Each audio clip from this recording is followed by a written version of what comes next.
Good afternoon, everyone. We're in the committee, the whole meeting of Tuesday, March 20th. Health and Squalum, Peace, plus Squamish, Owailmeo. Welcome to the traditional territory of the Squamish Nation. There's an agenda in front of the committee. Looking for a motion to adopt, moved by Council Kent, seconded by Council Black-and-Wolf. All those in favor? Opposed? Motion carries. Excuse me. First up, we have our transit expansion. I'll pass it over to Dora. Great. Or Just pop this up here. welcome. Thank you. Yeah. So thanks once again, Your Worship and members of council, for having me here today. I'm excited to provide an update on the September 2018 service change plan, which has been a pretty extensive project that's taken place over the course of the last year. And the purpose of today's presentation is to confirm the service details that will be included in that service change for September 2018. So I'll provide a little bit of background on the project, outline the public engagement process and some of the key things we heard through that process. I'll outline the proposed service changes, recommendations, and the next steps for the project as well.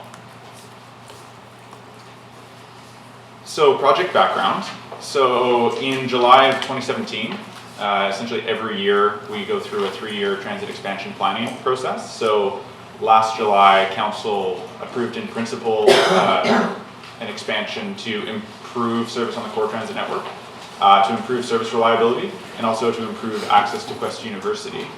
So we worked with local staff to develop a number of service options that would meet those goals and objectives within the expansion resources that were approved. And then we took those out to public engagement to get feedback from the local community in November of 2017.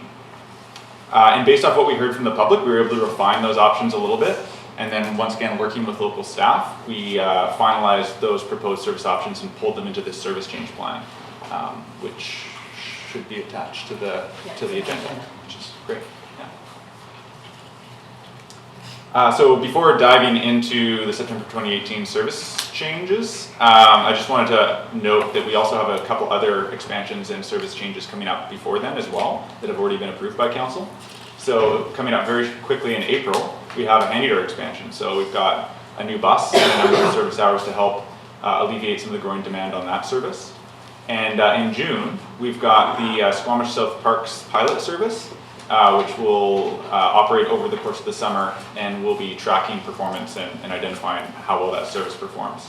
Additionally, based off of council direction, when we last presented in November, we looked at an option to extend evening service on Friday and Saturday. So we were able to utilize some of the hours for that South Parks in order to provide a later night service on Friday and Saturday. So that will be happening as well in June. So the public engagement process, so we conducted that in November 2017, included an online survey and 3 open house events. And we had 280 total participants, so we got good feedback from the community. And that helped us to hone those service options. So as I mentioned before, some of the key goals for September 2018 were, first of all, to improve service on the core transit network.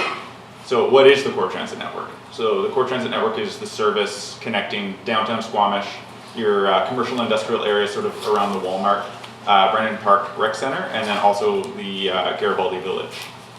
So one of the key goals was to upgrade weekday service on the core transit network from roughly 2 and a bit trips an hour to 3 trips an hour, or roughly 20-minute service frequency.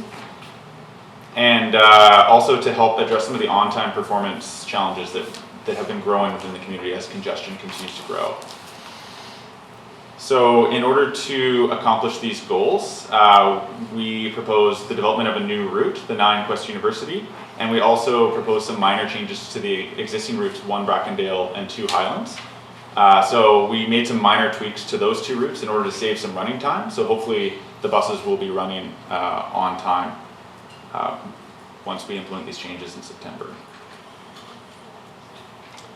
Another thing that we considered was a way of addressing the pass-up challenges we've been seeing on the school trip for the 1 Brackendale.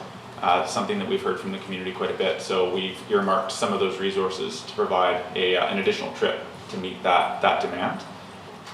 And we had a very positive response to this service option package. This is actually probably the strongest support I've seen for any service change that I've proposed to any communities that I've worked in. So it was about 90% of respondents were supportive of these proposed changes, which was great to see.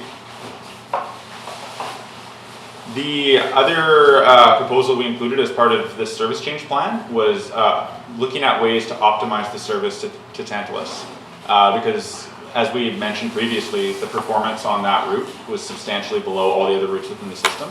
So whereas some of the other routes are looking at sort of like 15 to 20 rides per service hour, the existing Tantalus route was clocking in at closer to about 5 rides per service hour. And with additional analysis, we identified that about 80% of that low amount of ridership was actually occurring along the core transit network anyways. So that was one of the keys for this service change, is how can we better utilize those resources while still providing transit access to people within the Tantalus neighborhood. So we provided 2 service options for Tantalus. Both of them involved providing peak service, so AM peak and PM peak. One option was retaining the existing routing, so the 4 Tantalus, but running 2 AM peak and 2 PM peak trips. And the other option was running more of an express service, so the 4 Garibaldi Express, which, because it's a lower running time, we're able to get more trips out of the same service hours. So we're able to get 3 AM peak and 3 PM peak trips. And what we heard from the community is that they, in general, we saw support for the express option. So about 79 to 80% of respondents preferred that option. So that's the one that we're bringing forward as our recommendation for this service change.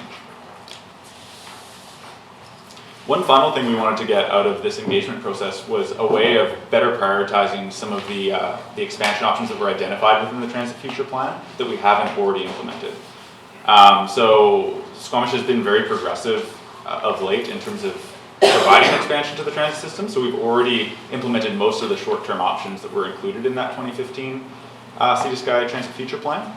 So this provides some feedback to council and as well to local staff around what does your community care about the most in terms of transit expansion, and maybe where could any future expansion resources be targeted to best meet the needs of the community.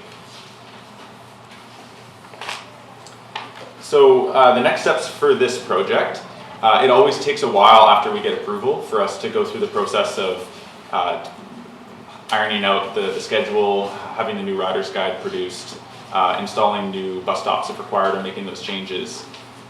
So essentially, as soon as we get approval from council, it goes straight into schedule development. So we usually give like 1 to 2 months for that, and then it would essentially go right over into the marketing components, developing the new rider's guide.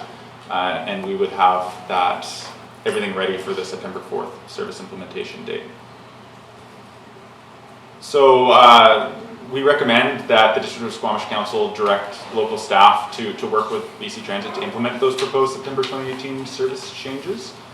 And does anyone have any comments or questions? Yeah, one question, and I'm sure council will have some.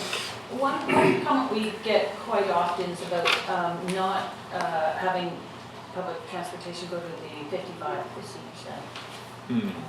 How was this contemplated in, like, I had a couple of people this weekend talking about that. It's a constant, certainly, that I know I'll talk about it before. People come up to me too. So just wondering how we may be able to include that, because that is a fair distance to walk for a person. Yeah, that's a great question, and it's something that myself I've looked into, and I know local staff has identified it as a future goal for the transit system, and it's definitely something that moving forward for a future service change, when we have some additional hours to work with, we can look at some options to provide that service for sure. Maybe Dora might know this better, but how many minutes would that, if the buses went up even to the roundabout at the corner of the manor, at least, get another 2 blocks up or something? Yeah, my recollection is that it was about 4 minutes, give or take. But when we did actually consider it for September, but we felt that in order to get enough buses going there to provide enough frequency to make it worthwhile, so people would actually use that, we'd have to take away in other areas enough that we haven't proposed it. could revisit that. It may impact the 20-minute frequency that we're trying to achieve on the core network.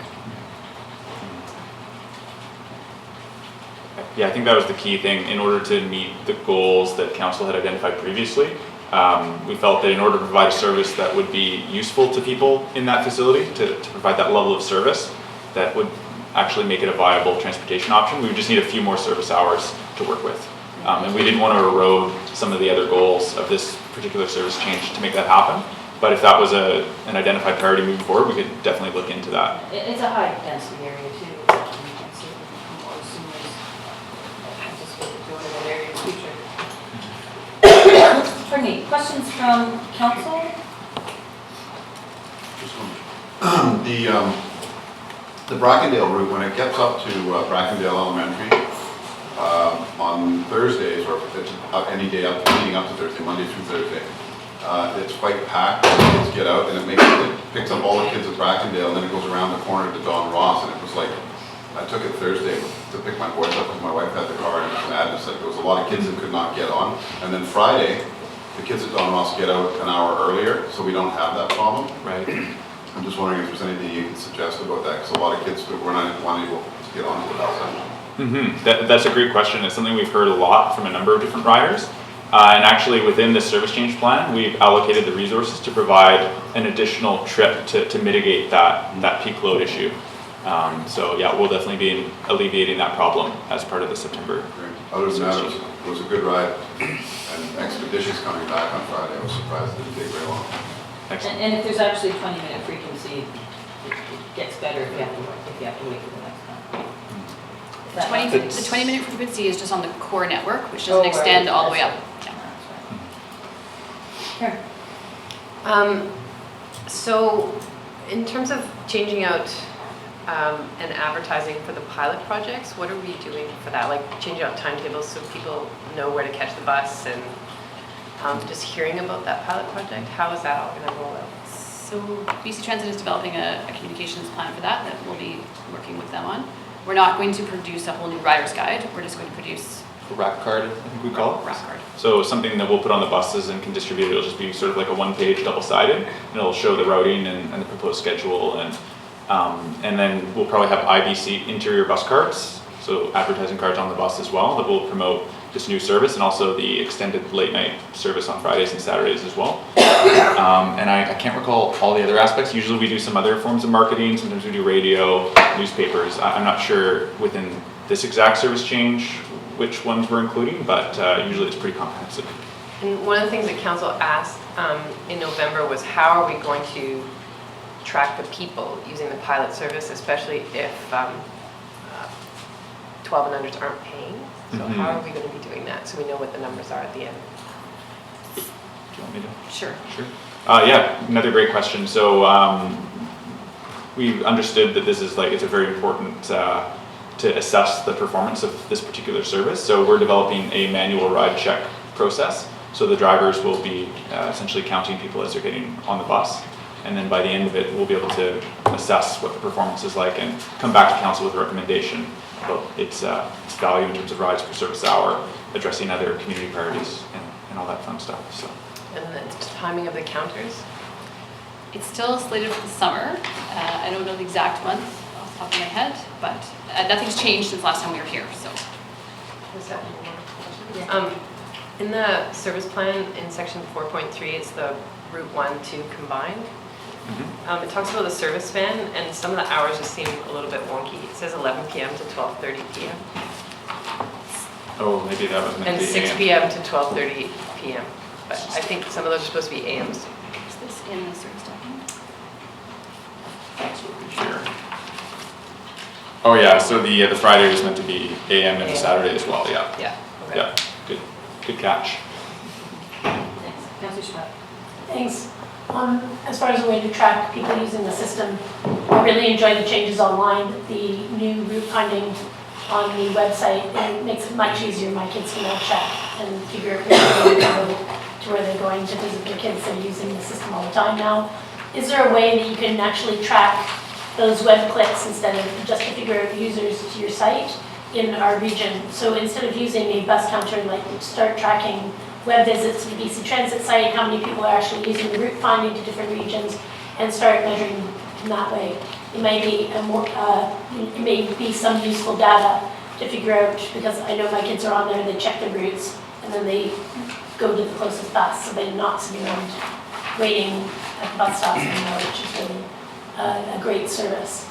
So just for us to have those web clicks as well, to know how many people visited our transit site and how many people use the wayfinding is something that's fairly easy to glean as far as data comes sense. I like the changes, I think it's a good step forward. Lisa Trotter, the Senior Regional Transit Manager, will probably be coming back to council within the next few months, so it's possible she could look into that and provide some input on that. Looking forward. Council, any other questions? Oh.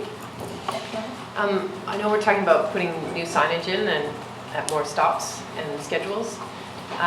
I know that some Quest students came probably 2 years ago and made some recommendations on how to make those more accessible. And just wanted to see if that's being incorporated into the design. And So unfortunately what happened with that is that right after we received those recommendations from the Quest students, BC Transit changed their system, or they got a new system, which now automatically spits out all of the posters. So it's great because we can now get posters for any stop in our system.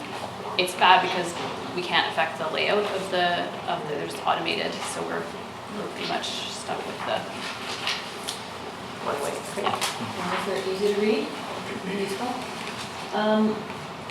I would like for us to make sure we're keeping the senior center, the 55, high on the list, and if there's any efficiencies that we find, if we can find that formatted efficiency within some of these routes that go downtown, maybe we can work that in there. Anyway, just keep it top of mind. Okay. Council, staff, anyone in the audience want to shopping? Even if you could just, what about just moving, I know that stop in front of Shoppers Drug Mart is incredibly important, but even having a stop in front of the senior center on the far side, I guess they'd have to go around the loop instead of turning down, but turning down is actually illegal, so if they went around the... I'm not, Dora doesn't look like she's following. No, sorry. Turning left, no, they turn left before they get to the senior center, could they go one more street over to turn left, and then that gets them to the bottom of the road? So we did look at that, going to that roundabout, but it adds enough minutes to each trip that it affects other goals. Okay. So, and we considered just doing it every hour or so, but we felt that that wasn't enough service to make it viable. I can't remember if it was every hour or 2 hours. I think it was like 4 trips Just a day, maybe it was 4 trips a day, yeah. which wasn't enough. So it currently goes down Third, right? Okay, any more questions? Anyone in the audience want to ask a question? Don't see any. There's a recommended motion that staff continue work with BC Transit. Moved by Councilor Schwartz, seconded by Councilor Kemp. All those in favor? Opposed? Motion carries. I think in the future we don't need a motion to continue to work with. If we need a motion not to work with, I mean, that would be motion to consider, but it's just, but anyway. Thank you very much. Thank you. I have a schedule, I have a lot of it. You want to sing? I can sing something. A little musical instruments? I did a little song at Cora's birthday.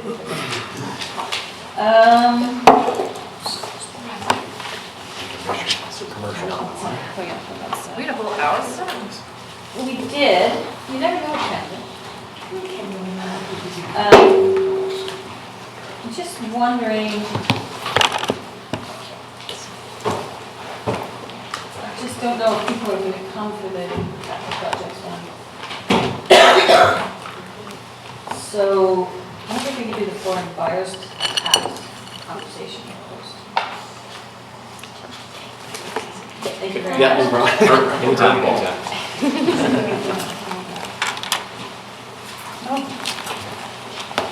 Shall we use it?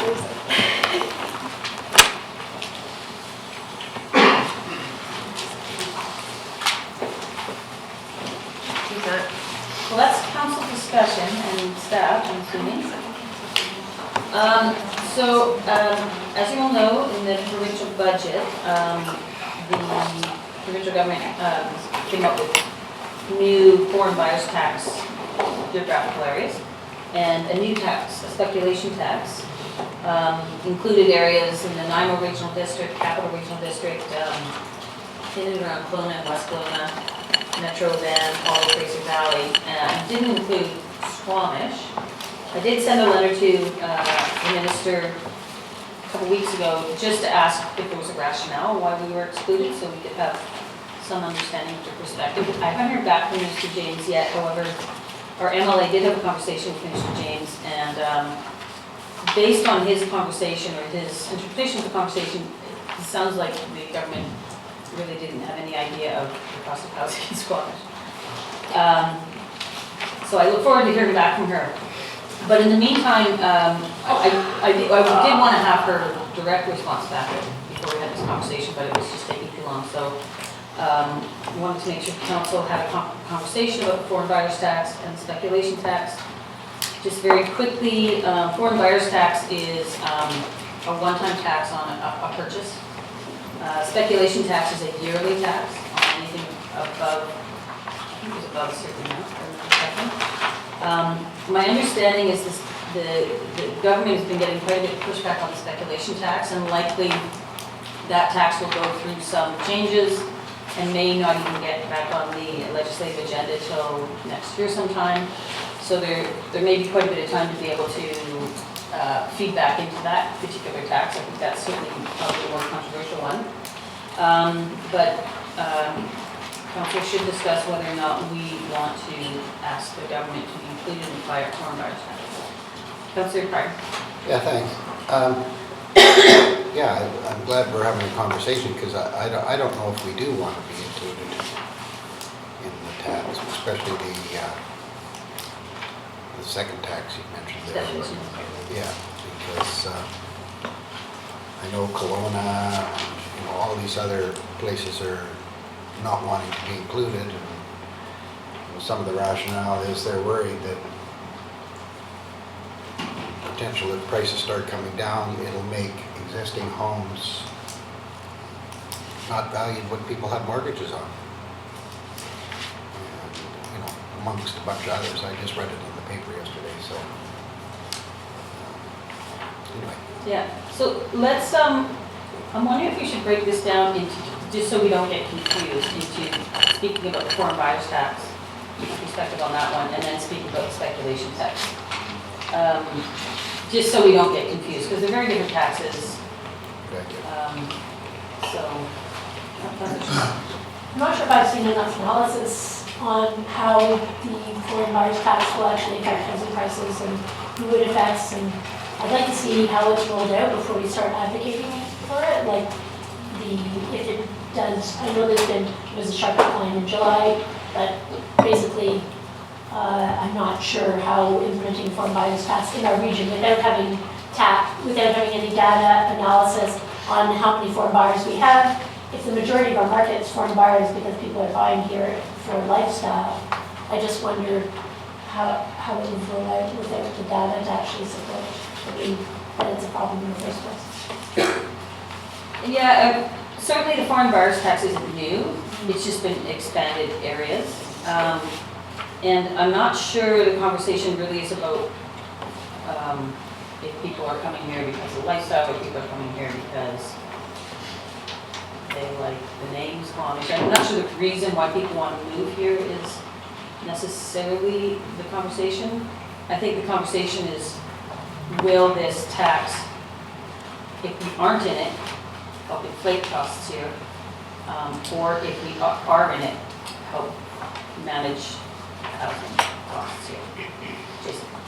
I think we need to be included in that because we need to have parity with Metro Vancouver because it's very easy to see how investors will flock to Squamish, and their affordability is already an issue in Squamish, and I think it would make affordability even worse. And my understanding of foreign buyers tax is it only applies to people who are not Canadian citizens or do not have permanent resident status. So if, for example, you have permanent resident status and you are here working or running a business, would not apply to you. It's more for people who are parking capital in real estate, in residential real estate, with the hopes of making a quick buck a little bit later on. So I do think that, you know, maybe 20 years ago we weren't as plugged into Metro Vancouver housing market, so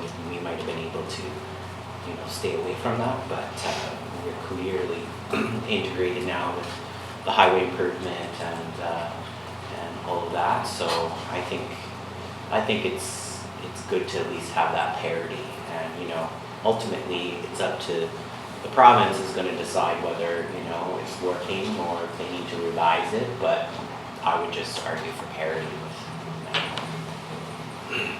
Any of your thoughts on the foreign buyers tax? No, I would be supportive of being included in that. And I also think it helps to avoid empty home syndrome, where people purchase property because they're foreign buyers and they don't live there, and so we end up with empty homes in neighborhoods. So I think I agree with my colleagues. We should be on equal footing with rural mainland. Yeah, those are, I agree that we should be on, that would be my fear, is that we don't have the tax and then people start parking their capital here and leaving their homes empty. That is something that I totally agree with could happen. But, and it's really difficult because right now we don't have a lot of housing stock. So, and I don't see that we have a lot of empty homes. I think that the other thing I think is that maybe people buy houses and then rent them out and end up increasing our rental stock by purchasing homes and then adding to the rental market. So I think it can be, I can argue both ways. I can argue that without knowing the statistics of how many foreign buyers we have, without having any housing statistics, I think it's difficult to just implement a tax, not knowing the ramifications of the tax. I think it's a really hard thing to judge because this is brand new. It was only Metro before, and so my understanding, and we can get statistics, is that there was a bump with the last foreign buyers tax. We did see a little bit of a bump, but it hasn't happened yet, so it's hard to know what the numbers are going to be. I'm of the mind that if anything could potentially push prices further up, we need to at least be included in that to help keep them down. No, I agree with you, and I think also when we were designing the oceanfront plan, we talked about the dark windows down there, and I think something like this ties right into that. Sure, it would be nice if we got the tax too. Well, where's the money going? And, you know, if we're going to be included in Vancouver in the foreign buyers tax, let's get it included in the transit so that we're getting some of the transit tax too. I mean, You're getting off topic now. So well, no, I'm not. I'd just like to see, I mean, why would we go in without, we're going, hey, put our town in, when most towns that I see in the media are saying, we don't want to be in there. on the speculation taxation, we're talking about foreign Well, buyers. okay, well, I assumed it was both when I read the article. So, but anyway, if we're going in, we're asking the province to tax us more, or tax foreign buyers more. At the same time, let's ask them for some of the gas tax. So it's not, so the foreign buyers tax, and I'm doing this off of recollection a little bit, it does create revenue that, at least some of the Liberals, were going back into housing initiatives. If we're outside of that, we're likely not eligible for that money to do housing initiatives. So that's just one more reason why you might want to be in the foreign buyers tax. Well, that's, okay. Well, then, I guess what I'm saying is, let's make it super clear where all that tax money goes. Well, the so province that- has made it clear. Okay, I haven't seen that. It's not clear to me. Gary or Linda, did you want to add anything? No, I don't think so. I mean, I ran into Tara Faginello from the ministry of the CAO forum and talked to her about it, but I mean, that was a staff-to-staff conversation. And it wasn't that she had been thinking about it already, but when I spoke to her about it, she was agreed, but again, staff, that it was an oversight and that she would recommend that we I mean, just to give you some example, the median home in Squamish is $940,000. The median home in Nanaimo, which is in both these taxes, is $420,000. Median home in Surrey is mid-700s.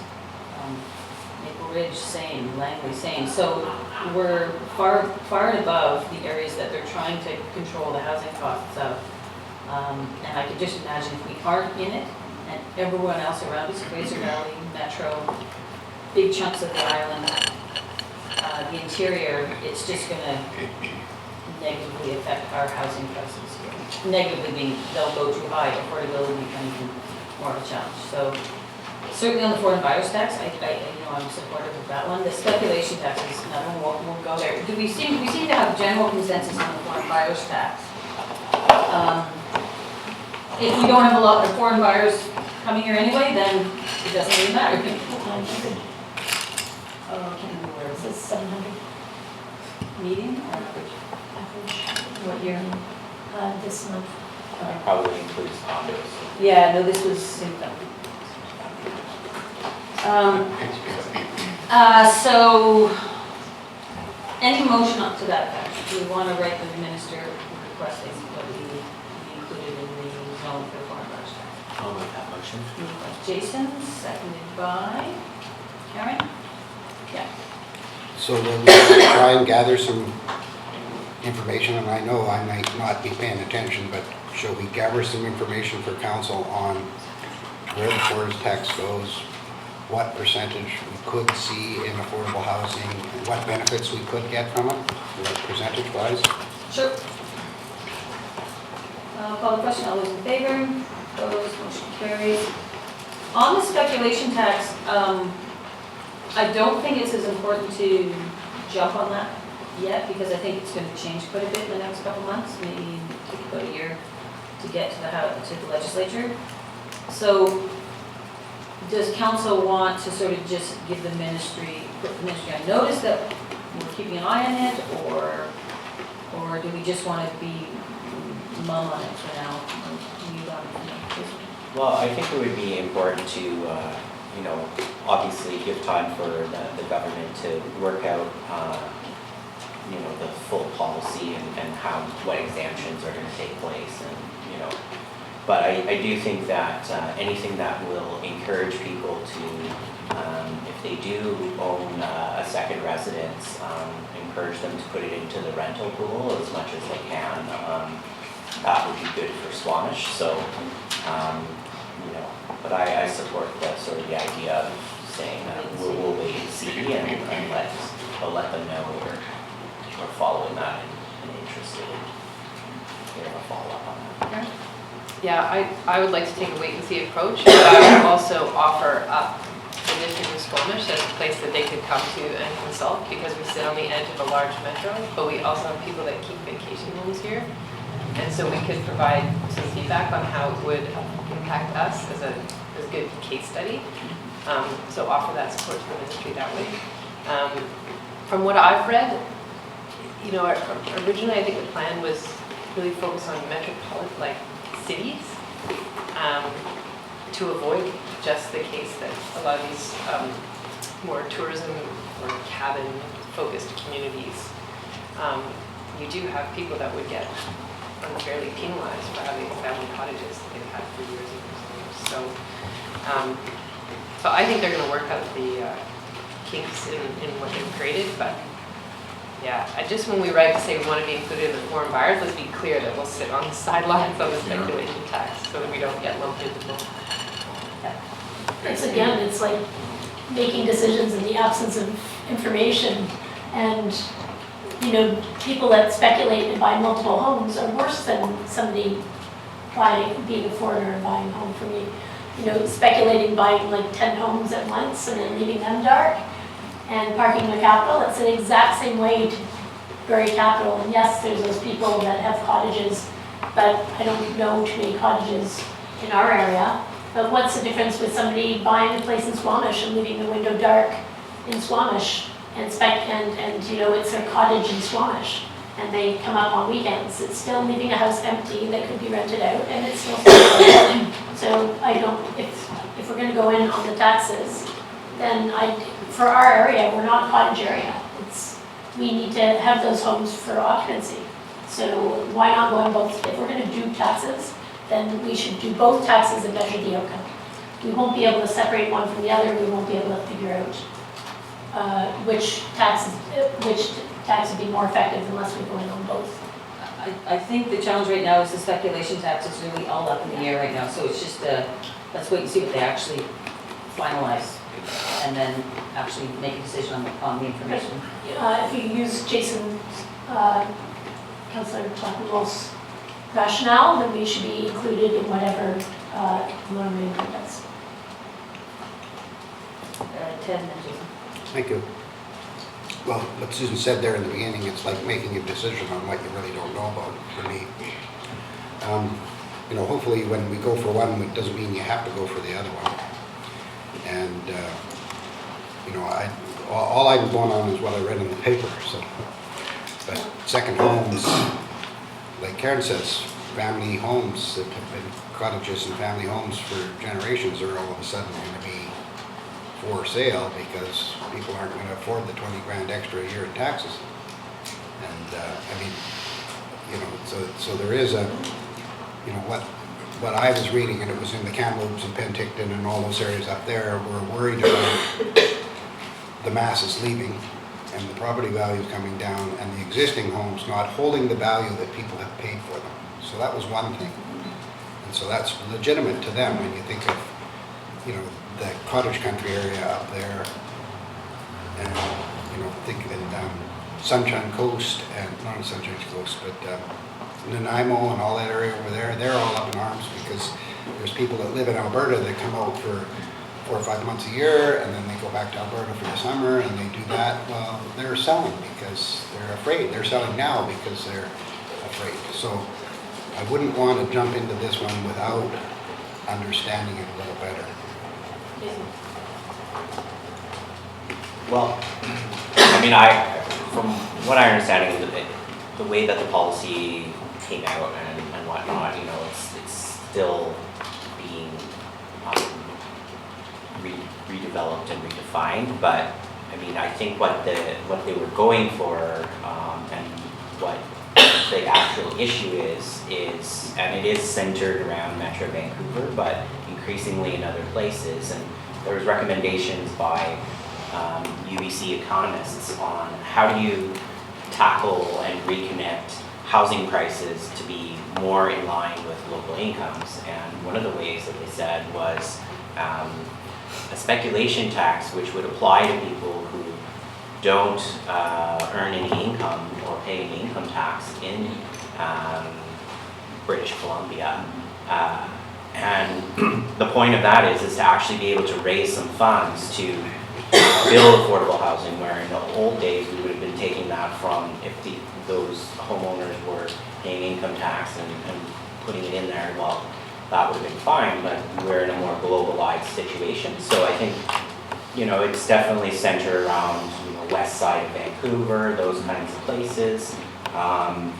So I would just want the ministry to do that evaluation. And again, I think that's something that the province needs to do. I don't think we have the capacity to do that kind of evaluation. And again, though, sort of the same thing as the foreign buyers tax.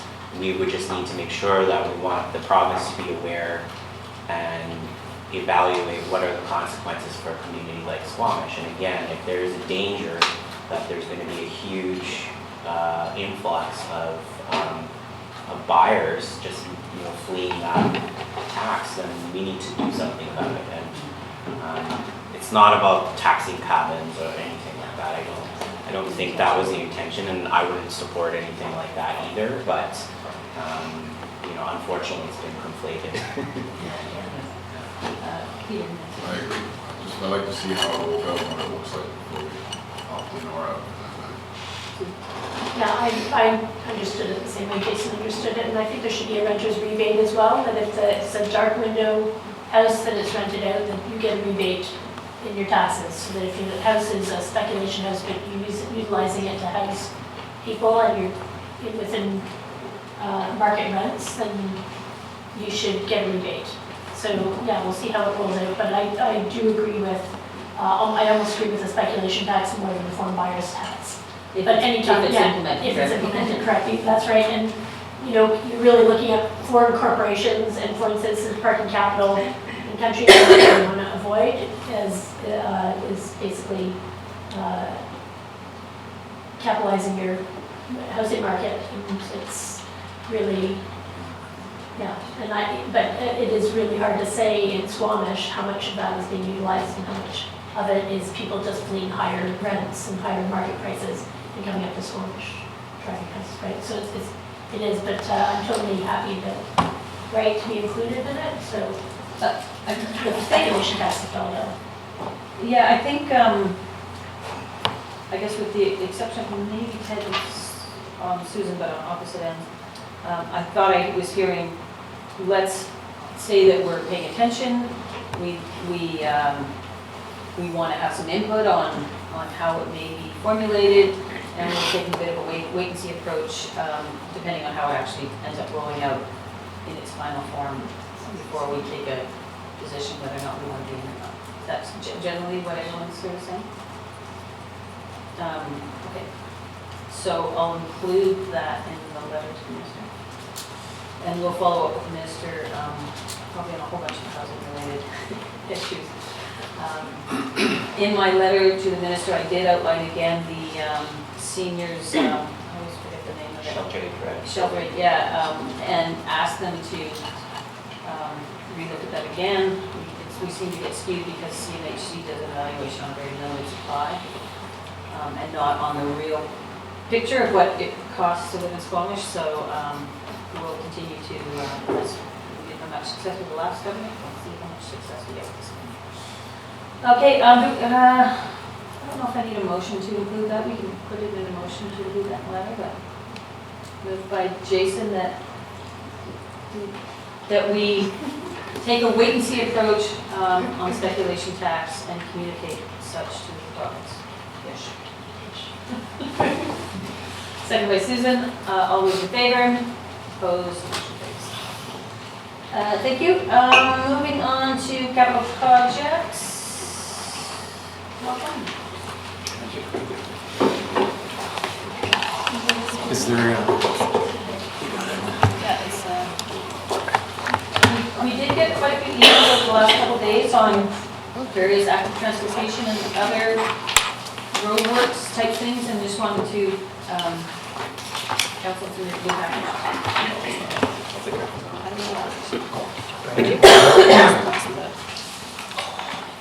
Did you get it? that's one.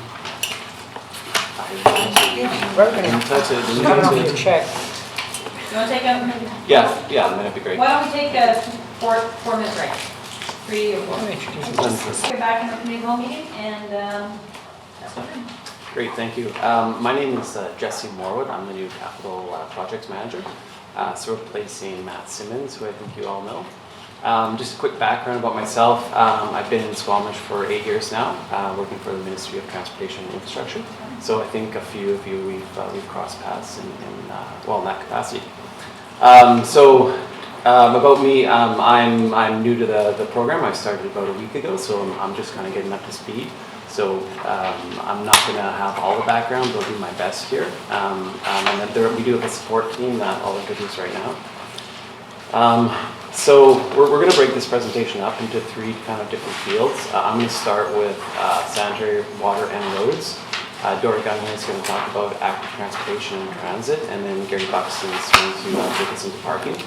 A few other people around the table right now is David Rolston, municipal engineer, Laura Prinsick, Josiane Waz is behind me as well, and Carrie Hamilton, I don't think is here today, but she was really kind of instrumental in helping us develop the program. So, didn't work.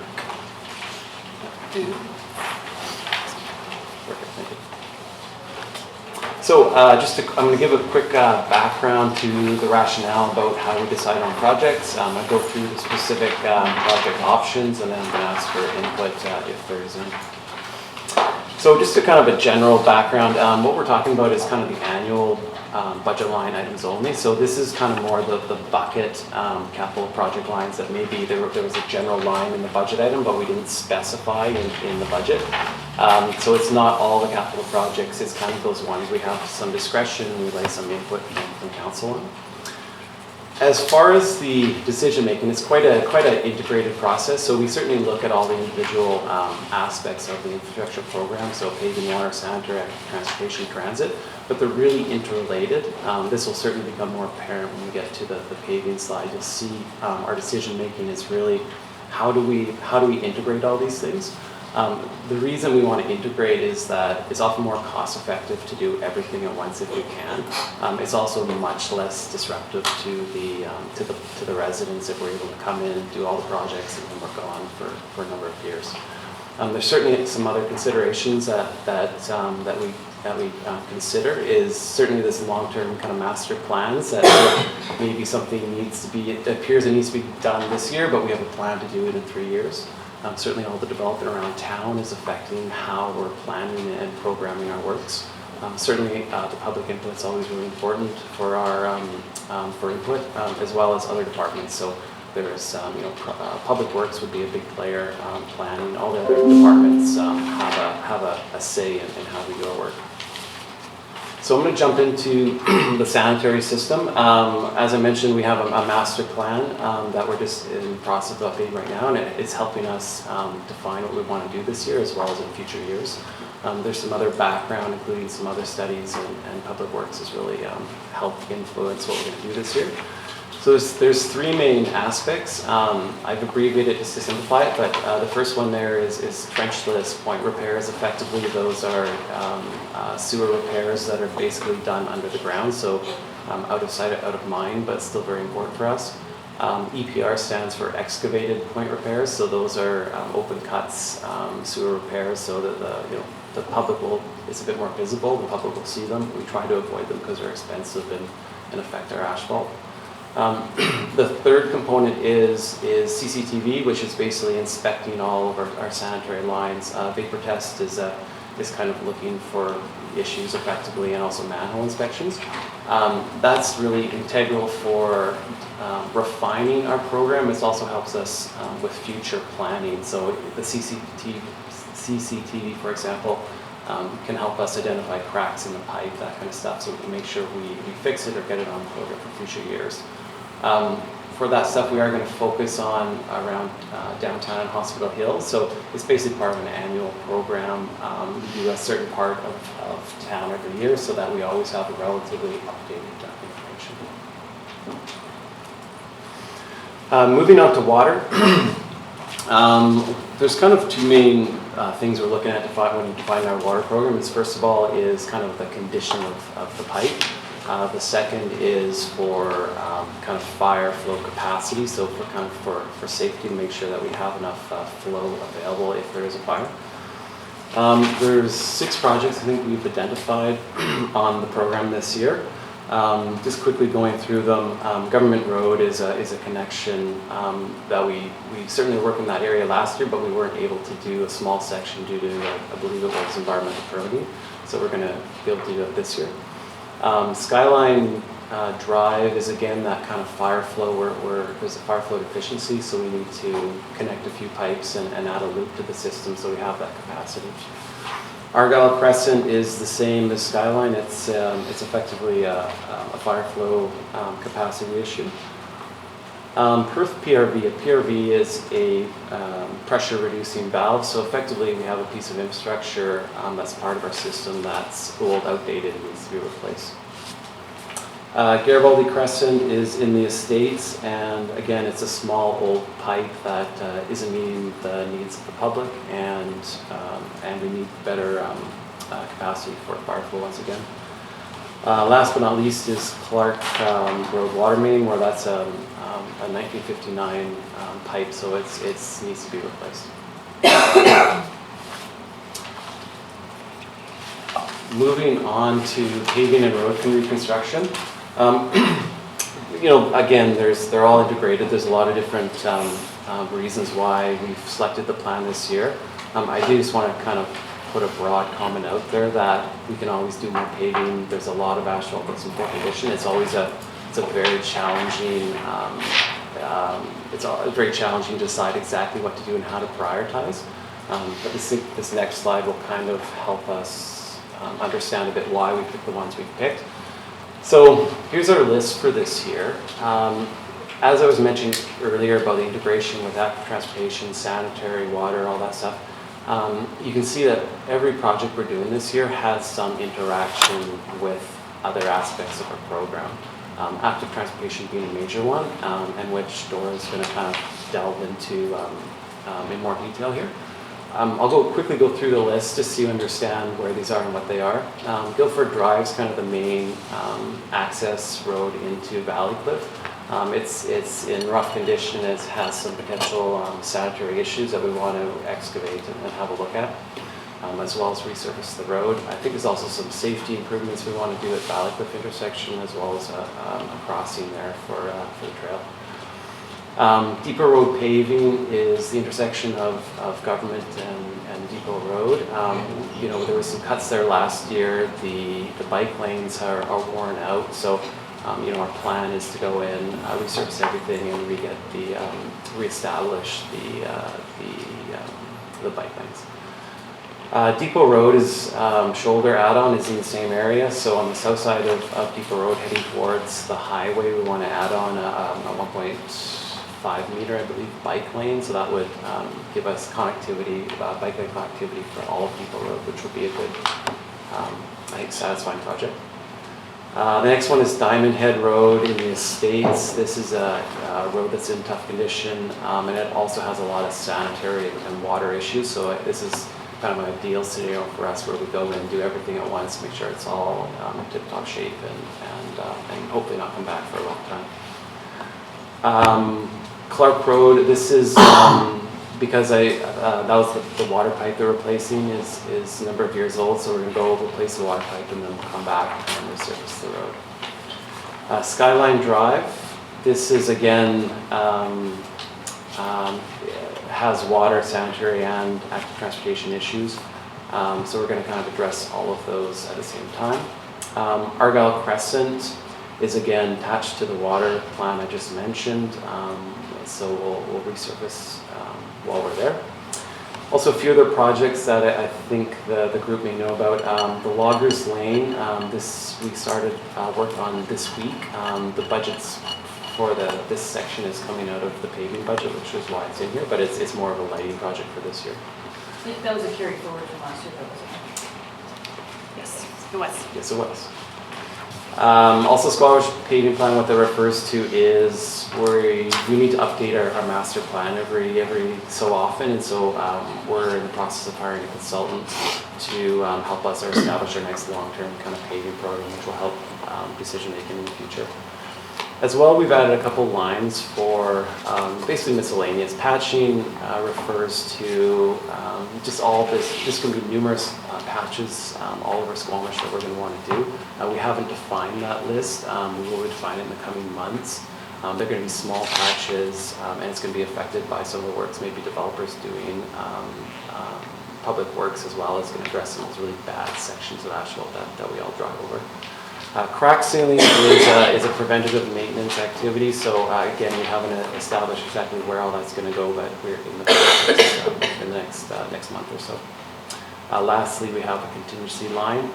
Paving is very expensive, you know, and oil prices and stuff affect it, so we have a bit of a contingency in there to address anything we need. Let's just stay on that page for a second. Yeah.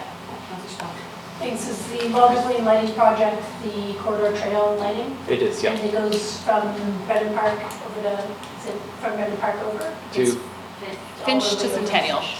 Okay, perfect. And have we thought about any DCC levy charges for development so that we are earning some income when developers, when they're doing projects, have heavy trucks using our roads consistently? is there some sort of levy that is charged so that when we go back to fix the pavement afterwards, that it's covered and not taxable? When's the environmental bylaw coming out? And was it soil removal and that's supposed to be in that bylaw? Yes, but the issue that Councillor Chappell raises, no, DCCs are for new roads or replacement of significant capital She did projects. say a levy, No. which is the environmental bylaw. It's either a levy or through the DCCs, they're for new roads, but as well, while there's construction for our old roads and the construction of these larger projects, you have heavy equipment riding on our roads consistently causing cracks. Our roads were not built for heavy equipment to be traveled on consistently. So if there's some sort of levy that we can be charging, or either through the environmental bylaw or through the DCC, that we take in a small amount so that this amount isn't coming out of our paving budget and we're taxing for it and earning the money back, because it is caused by heavy equipment traveling on our residential roads. It sounds like Jerry's saying we can't do it through DCCs. DCCs cannot be used for that purpose, that's clear. Now in terms of, and I'll ask Ms. Arthurs, can we use a levy for road use? What we've done in the past, and some of the councillors might remember, is when there's been big developments and we know our road is going to be torn up or abused as a result of trucks in, trucks out for a very extended period of time, such as Amblepath. We received a letter of credit. We knew this was going to happen, we anticipated it, to put towards the reconstruction of that road when that happens. So that's typically in a development situation, but that's just a development situation, what we would do when we know that the road's going to get used. And that would be more like a new subdivision as opposed to just a few houses. Do we set our density limit with that? Do we say like over this amount of houses? Or? I'm not aware that there's an actual policy that is, That might be we something could to look look and at. see what the There's trigger no is. reason that we should be. Would be something to look at. Yeah, exactly. And years ago, there was a comprehensive sort of three-pronged environmental bylaw that was proposed. This was actually before my time. And a soil removal bylaw was in there. It got fought by trucking and gravel removal companies.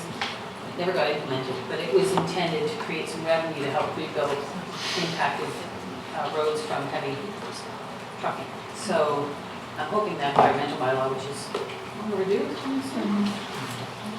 Councillor Park. Yes, well, I mean, that's a pretty valid idea, really. And, you know, if you think of some place like an obvious one, which would be SODC, over its lifetime, there's going to be 500,000 truck trips down Walker's Lane, or, you know, I mean, so I think it's a good idea to possibly look at some kind of bylaw policy where we could get some funds for that. So it's going to come back. I mean, just listen to Councillor Pryor. I'm now going to contradict exactly what I said 2 minutes ago. There are certain rare instances where DCCs can be used. Loggers Lane, because it's a fundamental rebuild. Yeah. That is a DCC project, so that's going to get fixed through a DCC project. But I'm mostly thinking of, you know, someone's building a one lot development, so you anticipate 60 loads coming out of there, 40 loads going back in, and 30 loads of concrete the place is built. So that, yeah, that might not warrant, but if someone's building a city block development, the one going in north of the brew pub or the one across the street where you know it's going to be 1,000 loads coming out, 1,000 loads coming in, I don't know. I mean, I'm just suggesting what Susan said, maybe an idea to look into that. And I mean, I know everyone will complain about, oh, that's just an added cost. Well, who's paying the added cost to the road reconstruction? It is a good, you know. I mean, I'm sure it'll be a tough one to get through, but I do think it's worth looking into. Maybe other municipalities do it. Interesting. So I'm just looking at this one here, and I'm trying to understand exactly what is a carry forward project. Because our budget for this year is $1 million, but it says 100 and 1,100,000 in the report. It says 137, 1,137 there. But some of these are carried forward. That total, the 1.137 is what is in the budget, including the carry forward for paving next year. Okay, it's not quite what came in our, it says 1,100,000 in the graph that we got in the report. Anyway, I'm just trying to understand what's carry forward. So the $225,000 project on the log was carry forward. So I'm trying to understand why we're spending more than $1 million on these projects. Yet 225 is carried forward from last year's, I'm assuming coming out of, like, we just didn't get the project done last year, so it's happening this year. Right, so we take $1 million and then we carry forward whatever funds are left over. This 1.13 is all of that. And I think that's what engineering is using. So we didn't have enough funds to complete that project last year that we had budgeted for, is that what's happened? That particular project came in higher than we had anticipated. Okay. That makes more sense to me. And Jesse, I saw you on the back there, I'm like, why is Jesse here? I thought, is there an MOT on? My old world, I keep saying we a lot. But I I don't know who I refer I was to. all confused too. Oh, good. Good to see you, Jesse. Yeah, thank you too. Any questions about these projects? No, go ahead, Councilor Carter. What about the crack ceiling? And I just wonder about the way we assess them and all that kind of stuff, because believe it or not, a guy flagged me down the other day to show me a new tool that fixes cracks. It buys you all this life in your road. And so, I don't know if he's been to City Hall. I said, take that into City Hall, because this guy's thinking of buying one. And so you see a crack in the road, you fix it, and you get 8 years out of the road. Is anybody, how do we assess the cracks? Through the mayor. So our general concept for using crack sealing is we only would use it on roads that are generally in good condition, but where they have a crack. And so a crack introduces water into the road structure, you start getting freezing and thawing, and it accelerates the wear of the road. And so we generally only use this where the road is in otherwise good condition and we're just trying to prevent that water intrusion. So we would go and seal it with sort of a tar type so mixture. He's talking about a new technology. So. No, it's the same, it's a new machine. Okay. You know, but I mean, that's the exact right answer. I mean, I'm glad I heard that. But, So we're not using it on roads where it's a poor condition. Yeah. In those cases, we would just go for a full milling and overlaying or possibly rebuilding the entire road structure. We basically, that's identified in our pavement management plan based on the condition of the road. What is the actual rehabilitation strategy? so I'm wondering, do we go out to tender on the cracks separately from our other paving budget? Okay. Yeah, typically they're separate contracts. Well, that's good. I'll tell the guy to come in and talk to you.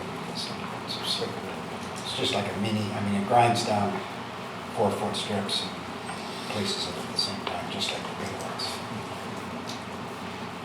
Any other questions about this one? And in the report, there were some projects that didn't make the line. If the council has any questions about those ones too. Okay, we did get a letter a couple days ago.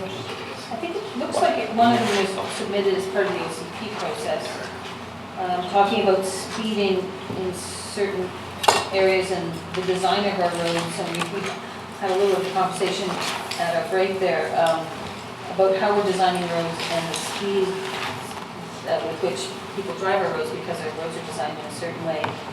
How comprehensively are we looking at within our road asset management strategy about reducing traffic, features that reduce traffic in certain areas? How thoughtful are we about making sure we're gathering that information, understanding where the hotspots are, and implementing slowing down traffic.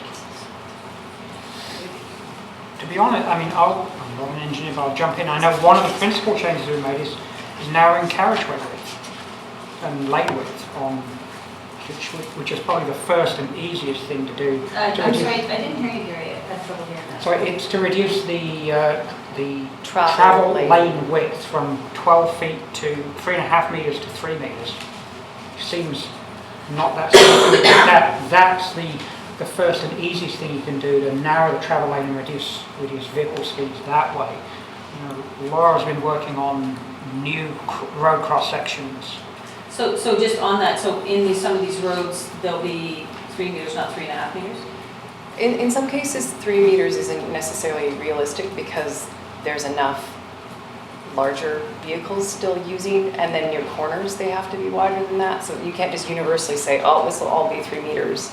But we are going to 3.3 in some cases, 3.2, but definitely smaller than 3.5 when it's not a collector road.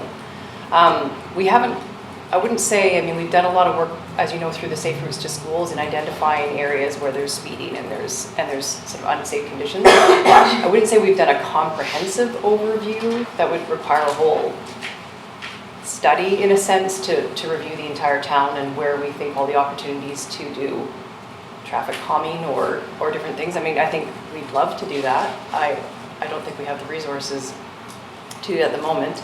And then the other thing is that some things people talk about, like adding speed bumps or adding Bulges? Yeah, bulges or like different curving type things to narrow roadways and that.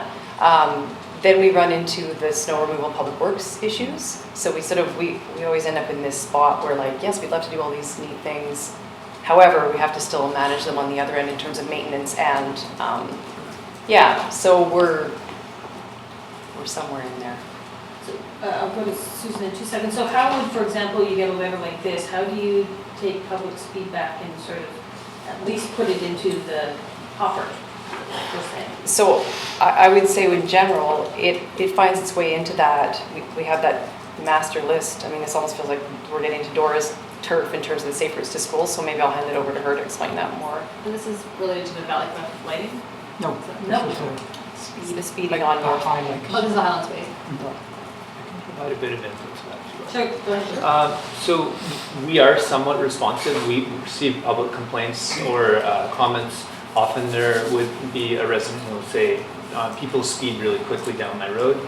And so we have a process, we're kind of standardizing this process where we have traffic counters and we can measure speed. And so we actually go out and do that and quantify if there is an issue. And if there is an issue, then we start looking at solutions. But you know, we receive these comments quite a lot, and it seems that, you know, many residents want to have speed bumps on the road, so we do want to have. Many residents want people to go slower on their road. Yeah, and often the Whether it's speed bumps solution or- that they request is speed bumps. So we have a process for evaluating and determining if that's suitable.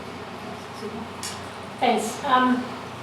I guess with the rapid development and the amount of densification I feel that's going on right now, our DCCs, and I'm not sure if it's even possible to look at this in the DCC bylaw, or if it's a separate zoning, or, you know, the effects of that density on the surrounding neighborhoods that don't have active transportation routes or sidewalks. And now there's increased density in their neighborhood and people are speeding around. It's not just road design, it's giving people the ability to get off the road.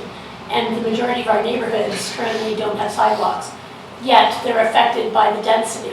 So it's either in CACs or because it's affecting the rest of the population that we need to collect more funds to go into our active transportation. Because if we don't get people sidewalks, there's going to be no safe routes to school.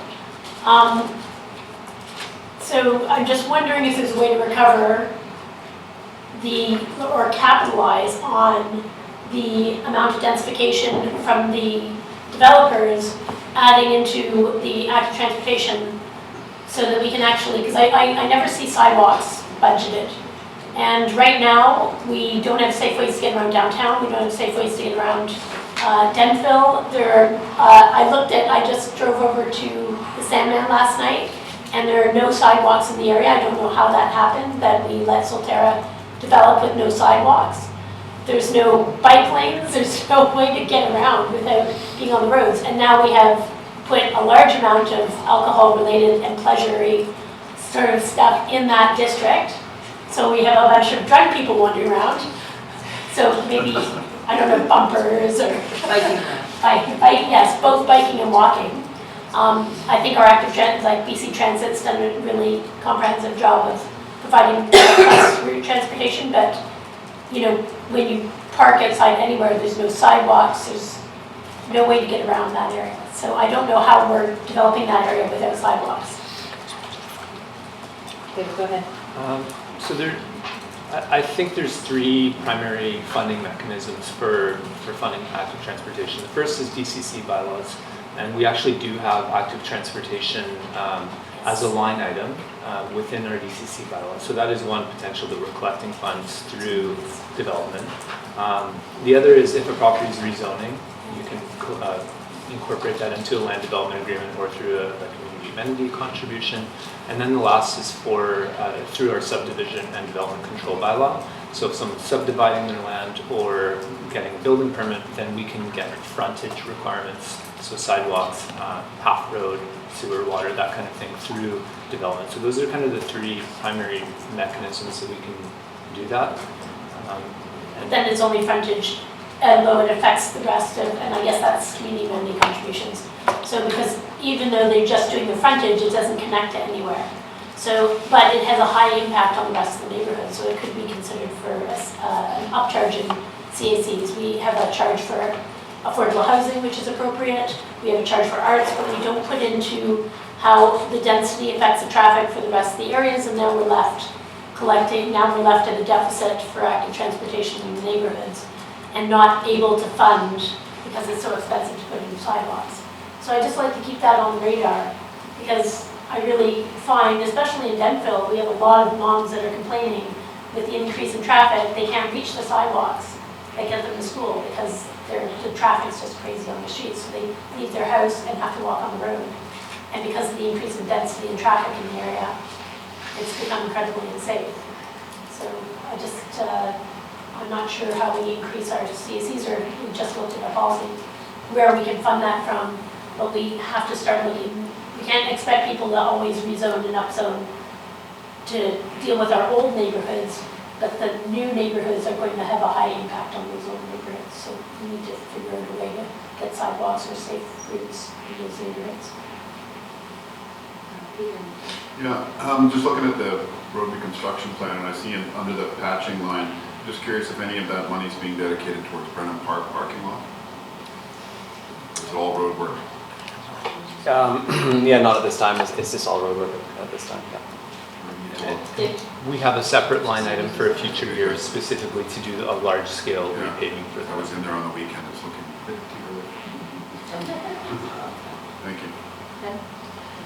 A couple things there. Out near the Sandman, as those properties develop, to go to the sidewalks.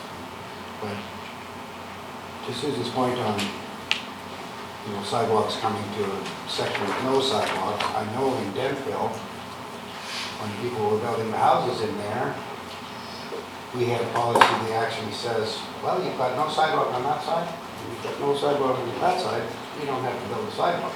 And that's part of it.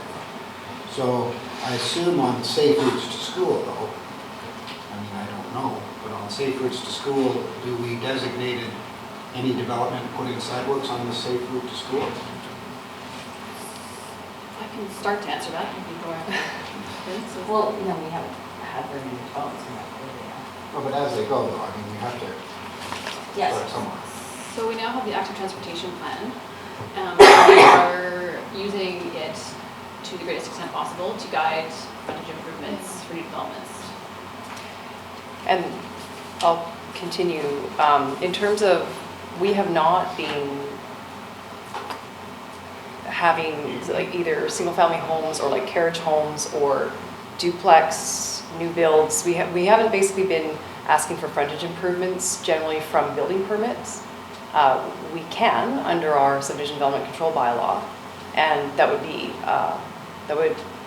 a lot of extra work as well to manage that aspect. because we're not at the moment, and we discussed whether or not we should be doing more of that, and it's an interesting topic that could be explored. Well, I think on the safe routes to school, that might be reasonable to think about doing that. And then David mentioned earlier, somebody writes in and complains about cars speeding. And so, from what I understand, we put a counter out there and find out, wow, 3 cars that out there. And so it didn't warrant speed bumps. And was that the story that we didn't quite finish? I think in general, we would do sort of a statistical analysis and see, you know, what are the speeds that we're seeing, what's the percentage of speeding, and make a decision based on that kind of statistics. But I mean, I haven't seen us put any speed bumps anywhere. So I'm assuming that there's not the numbers. Speed bumps have been installed in a few different areas. Okay.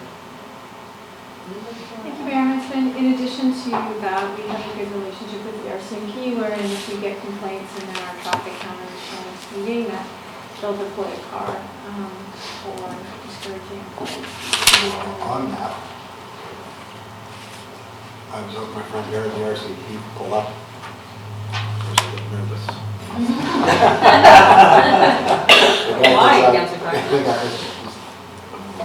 The guy gets out and said, "Do you experience people speeding up and down your street?" And I went, "Well, there is one guy every morning who goes by 30 fast." And that's what happened. Somebody complained, so he actually was canvassing. Gary, did you have your hand, or was it? I was just going to say that, I mean, we do respond. I mean, Highlands is an area where there's an issue. I mean, I think we did one on Westway as well recently, when we identified an issue. So, but the automatic response isn't to install no post speed bumps, but that's often the request. I mean, that's quite a drastic and sometimes expensive. But yeah, I mean, we did put a speed bump in front of the Adventure Centre based on requests. I think that was out of the traffic calming policy. We do put them in occasionally.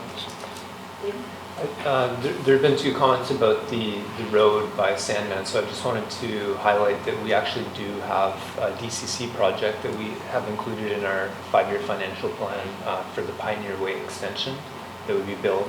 It's 2 lanes of traffic, bike lanes, sidewalks from Queensway along Pioneer Way and connecting up to the Government Road and Centennial Way intersection. This is a $3.6 million project that we have budgeted between 2018 and 2019. So that's particular deficiency, we have a plan to address that. Based on the conversation done with Breeze Development and the one beside it, there was an assumption that that would dovetail with the completion of those projects so that we have that transportation. So I believe on 19 get it done. Jason. Yeah, it's good to see. I think we made quite a bit of progress over the last few years in terms of now having a dedicated budget item for active transportation. I think that's really good, and will help to sort of keep that on the radar for every year to chip away at some projects. Thinking though, in terms of what Councillor Chappelle was alluding to a little bit earlier, I would really like to see us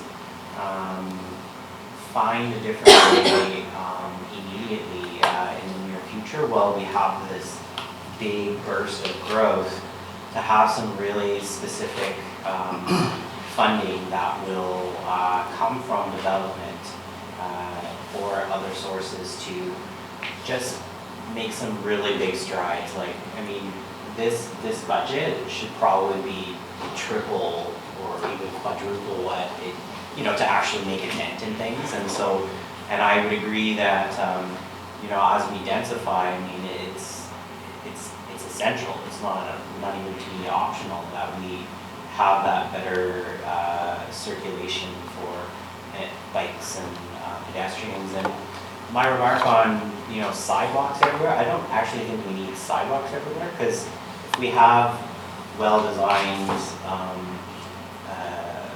side streets that are narrow and good sight lines but still narrow and all of that, then it should actually kind of work as a mixed traffic kind of thing. I think the bigger issue is along the collector roads in our existing neighborhoods, and I'm just fearful that in our existing neighborhoods, we're not gonna have the level of development where we're gonna see, frontage improvements in 5 years all along the way. And then, if we do what we were saying before, where you have these little sidewalk patches to nowhere, that's probably not very helpful either. So, and I know that staff has the prioritized list, so now that we have the prioritized list, we really need to think outside the box as far as where that funding is going to come from, and I think we as a council need to support that and beyond, sort of like an infrastructure catch-up kind of thing, right?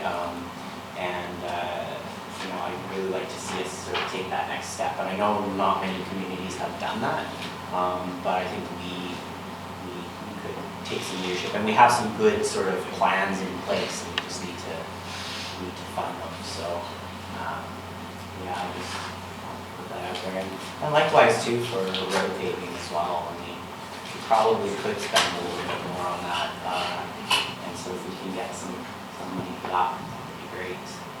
And I am thinking something along the lines of a DCC type of thing, area-wide kind of DCC, so that we have we grow by 50% in the next 10 years, that we make some real big progress.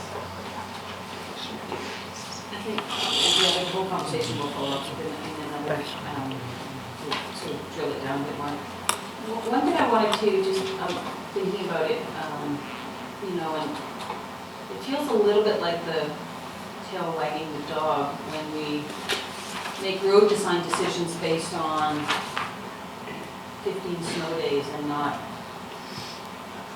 340 non-snow days. So I know there's public works issues with snow clearing, that thing, but it seems like it should not be the dominant decision. It feels like the tail wagging the dog. And that really, first and foremost, is, are there safety improvements? If we have to modify some of our public works response to that, we do that as opposed to not do it because it's easier to snow. It's just thought on it. So is council okay with those roadworks list that we had? Question, just a quick question, maybe Dora can answer it. In terms of some of the safe routes to school around Valleycliff School, how are we coming along with the Westway improvements? So we're going to discuss all the active transportation In the next section, so that's coming up. Okay, that's fine. Continue then. Okay. We're good. On the active transportation, thanks. Okay, so I'm Dora Gunn, a sustainability coordinator with the District of Squamish. I'm going to be reviewing the active transportation and transit capital projects that we're proposing for this year. So starting with active transportation, this is the third year that we have a dedicated budget, and also the third year we're coming to council for discussion prior to tendering. The choice of projects is guided by the active transportation plan, the school travel planning process, which is nearing completion, and also the water, sewer, and paving capital projects. We try to get as much bang for our buck as we can with this budget, so we try to choose a variety of projects around town rather than putting all of our money into one or two bigger projects. That's the approach we've taken so far. That could change at some point in the future.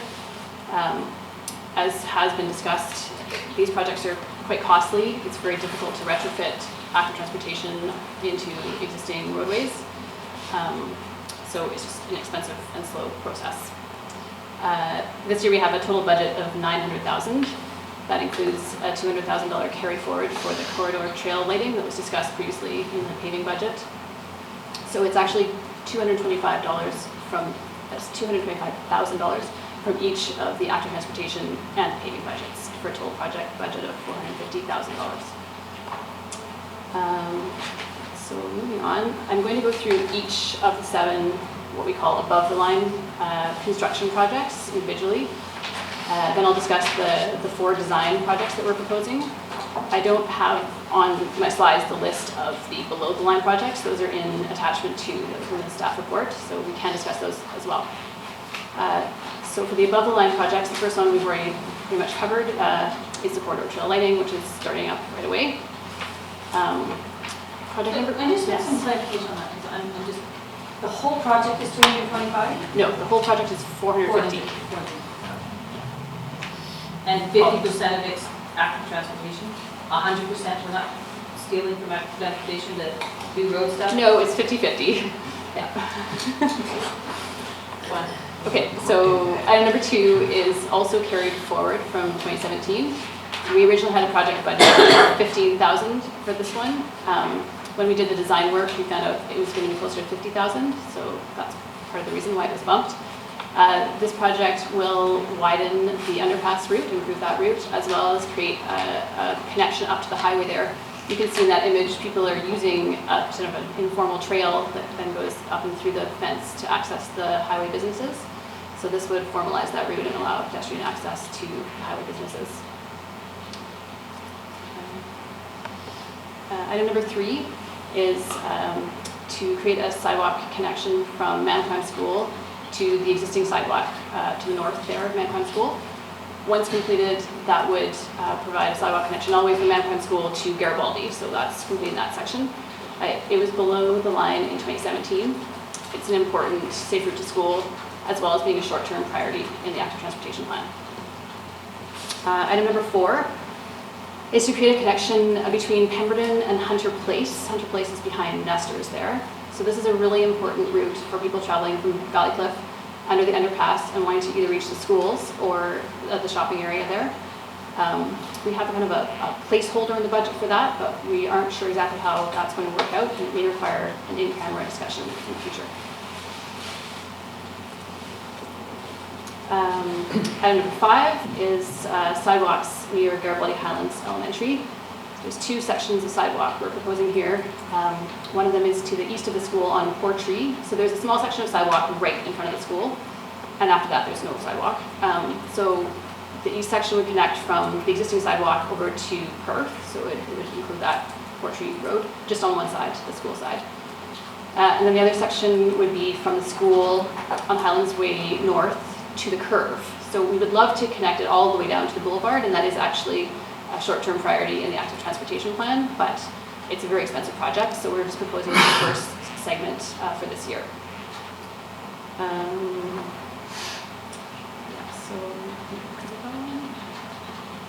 Okay, item number 6 is Diamond Head Road, which is to extend the sidewalk from where it exists currently in front of the Joinery and Cloudburst Cafe area, to extend that around the corner and up to the bus stop on Diamond Head Road.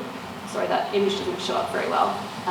This is a shared project with both the paving and the upcoming transit infrastructure budget that we'll discuss shortly. So there'd be paving there'd be a bus pullout and a pad from the transit budget, as well as the sidewalk from this budget. And then lastly, item number 7 is a small amount for some painting and signage improvements. For example, we're going to install a bike lane where there's currently only a fog line on Highlands Way North, the area we were discussing earlier. That would mean that cars couldn't park in that area. It would be a bike lane and walking zone for children or adults wishing to travel along that stretch of road. So we'll move on now to the above the line design projects. So we have 4 design projects proposed this year. 3 of them actually were proposed last year, and they were not completed, largely due to staff turnover. So we're going to carry forward 3 of those, and then we have a 4th one. These allow us to prepare and plan for upcoming projects, possibly for the 2019 year, it could be 2020 year. So the first one is to have a good look at Pemberton Avenue, which has a proposed separated bike lane. This was proposed in the active transportation plan. We also have some redevelopment happening on Pemberton, and so in order to make sure we're aligning what we're asking the developers to do, we want to make sure we have the design firmed up for that separated bike lane. The next one is to look more closely at the government road corridor. The active transportation plan proposes a separated bike lane along this route. There are some very general cost estimates in the active transportation plan, but there's no designs. So we need to go and have a look at this in much more detail, segment by segment, different areas of that corridor that will be treated differently. Look at the design for each and more detailed cost estimate for each of those. Item number 10 is looking at the next section of lighting on the corridor trail. This would be from Finch to the Adventure Center. Then we just be looking at the design and then hopefully be able to fund that in the upcoming year or two. And then item number 11 is to get some better cost estimates for some of our short-term priority sidewalks. The active transportation plan proposes a number of sidewalks all around town, and even just to complete the short-term priority ones is extraordinarily expensive. So, and we don't have very good cost estimates, especially when there's storm involved. So this would look at a few of those, the short-term priority ones, and get a better cost estimate with the hopes that we may be able to find some funding sources to assist us in building these projects. And then two other items which actually aren't coming out of this budget, but I just thought I'd mention because they're related, is that we are going to be doing a design for the Garibaldi and Tantalus intersection this year. And that we'll look at the active transportation travel routes through there at the same time. And also the downtown entrance study will also consider active transportation. So that's ending the active transportation section. Questions? Quick question on the Pemberton piece, in front of, I guess it is Vantage, the name of the new place that's going right there. I think in some of the preliminary designs it showed a left turn down Second and a straight through on Pemberton going west, and then a right turn into the shopping center there. Is that still viable? Excuse me. You're saying there's travel lanes, like vehicle travel lanes? Yeah, I seem to remember that it was proposed to be a left turn lane as there is now, but also a straight through lane and then an additional right turn lane. Room for Yeah, three. that's what I was wondering. No, yeah, we're definitely having, to narrow the travel lanes in general and. To accommodate that as well. Yeah, I mean, we're gonna have to inconvenience a little bit the car in order to accommodate the active transportation things we want. But I think there's general agreement that that's appropriate downtown, that we want pedestrians to, and cycling to be, favored over other modes. So we're kind of going with that generally. I'm just going based on what I remembered about some of the preliminary designs for the street in front of that. So I have two questions. One is about some of the letters we got about adding some lights down from Valley Cliff, and the other is on the signage piece. I've seen some pretty bad behavior in the school zone on Buckley. So some people know that a school zone is from 8 till 5, and other people think it's all the time till dark.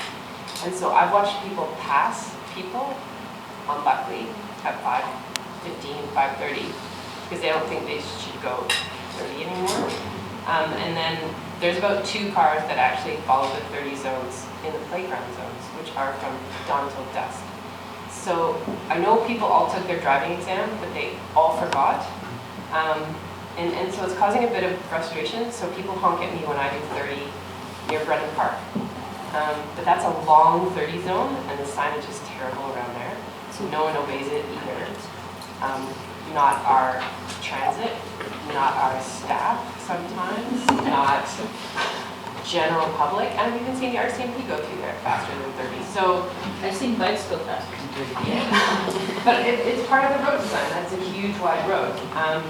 So anyway, I just think if we can put up the signs on the times so that people know, it might be helpful. That a school zone is 8 to 5 and playground zones are done to 1 hour after dusk, that kind of thing. And I know some people argue that they should be 30 all the time, but that's not the case. Unless we change the signage, a school zone is a school zone and it doesn't apply on weekends. And so you do still see people doing 30 on Buckley past all the schools at 30, except there's people behind them going, you don't need to do 30 anymore.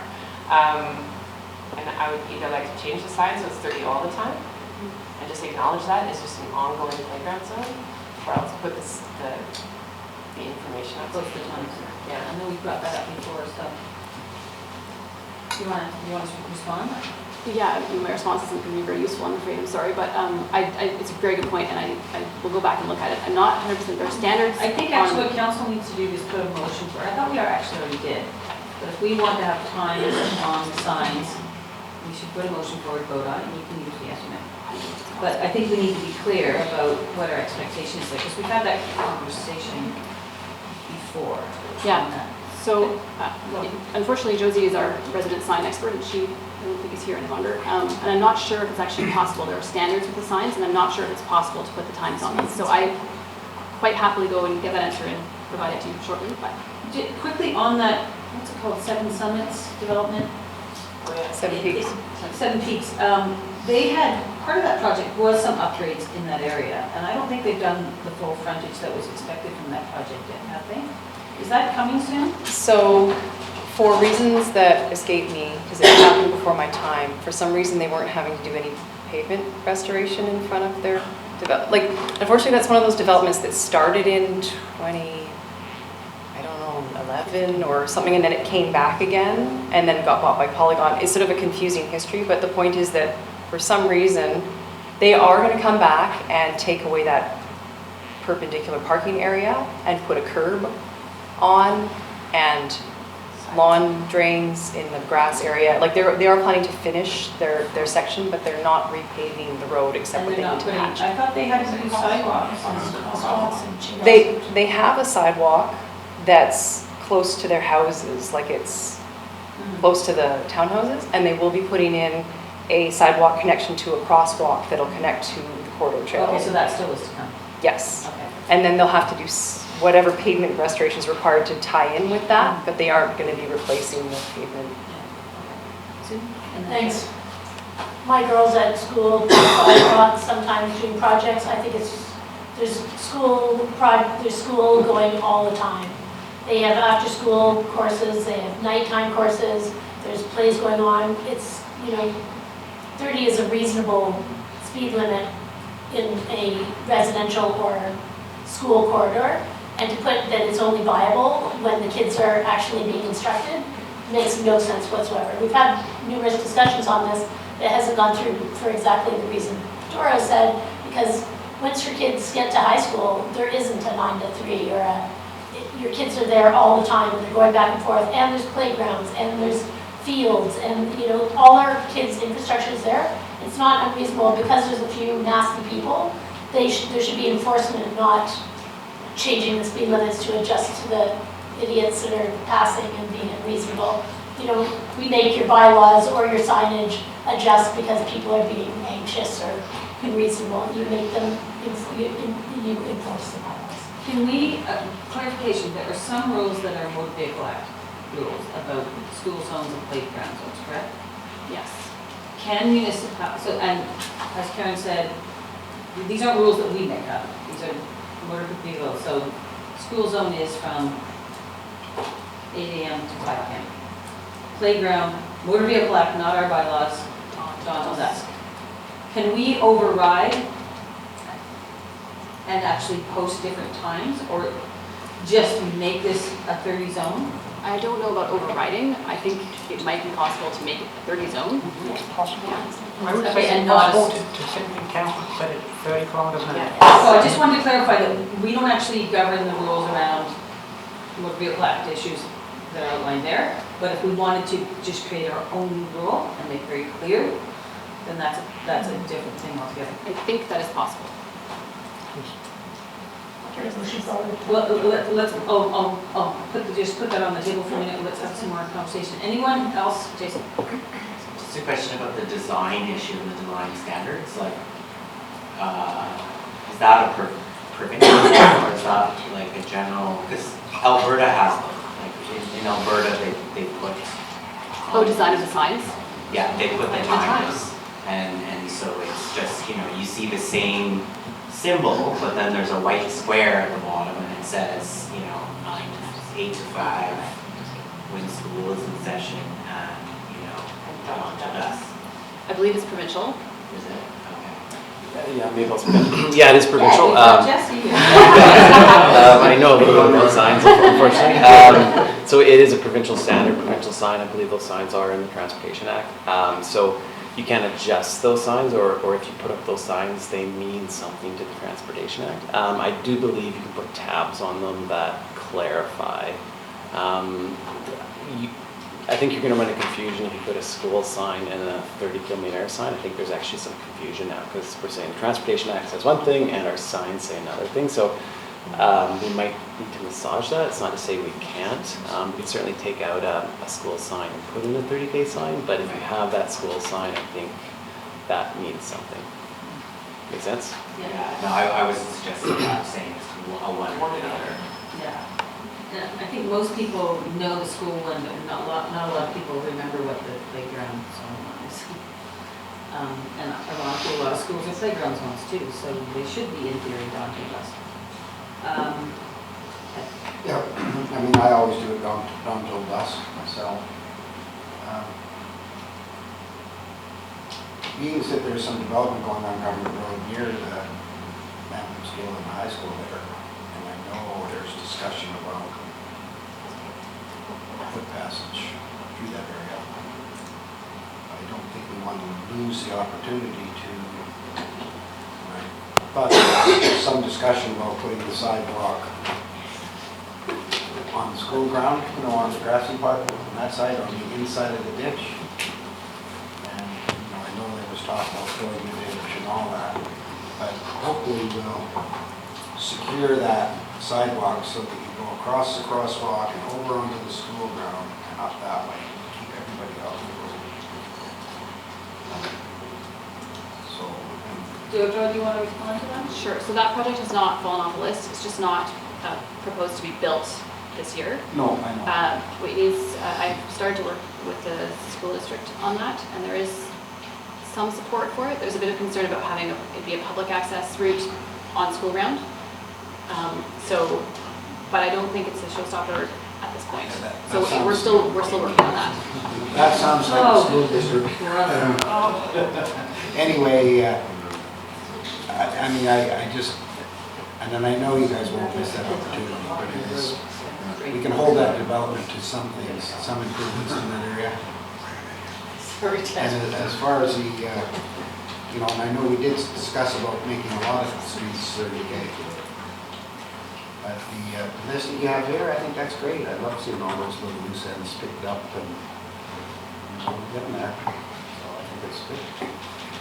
One thing about, Karen asked about the lighting.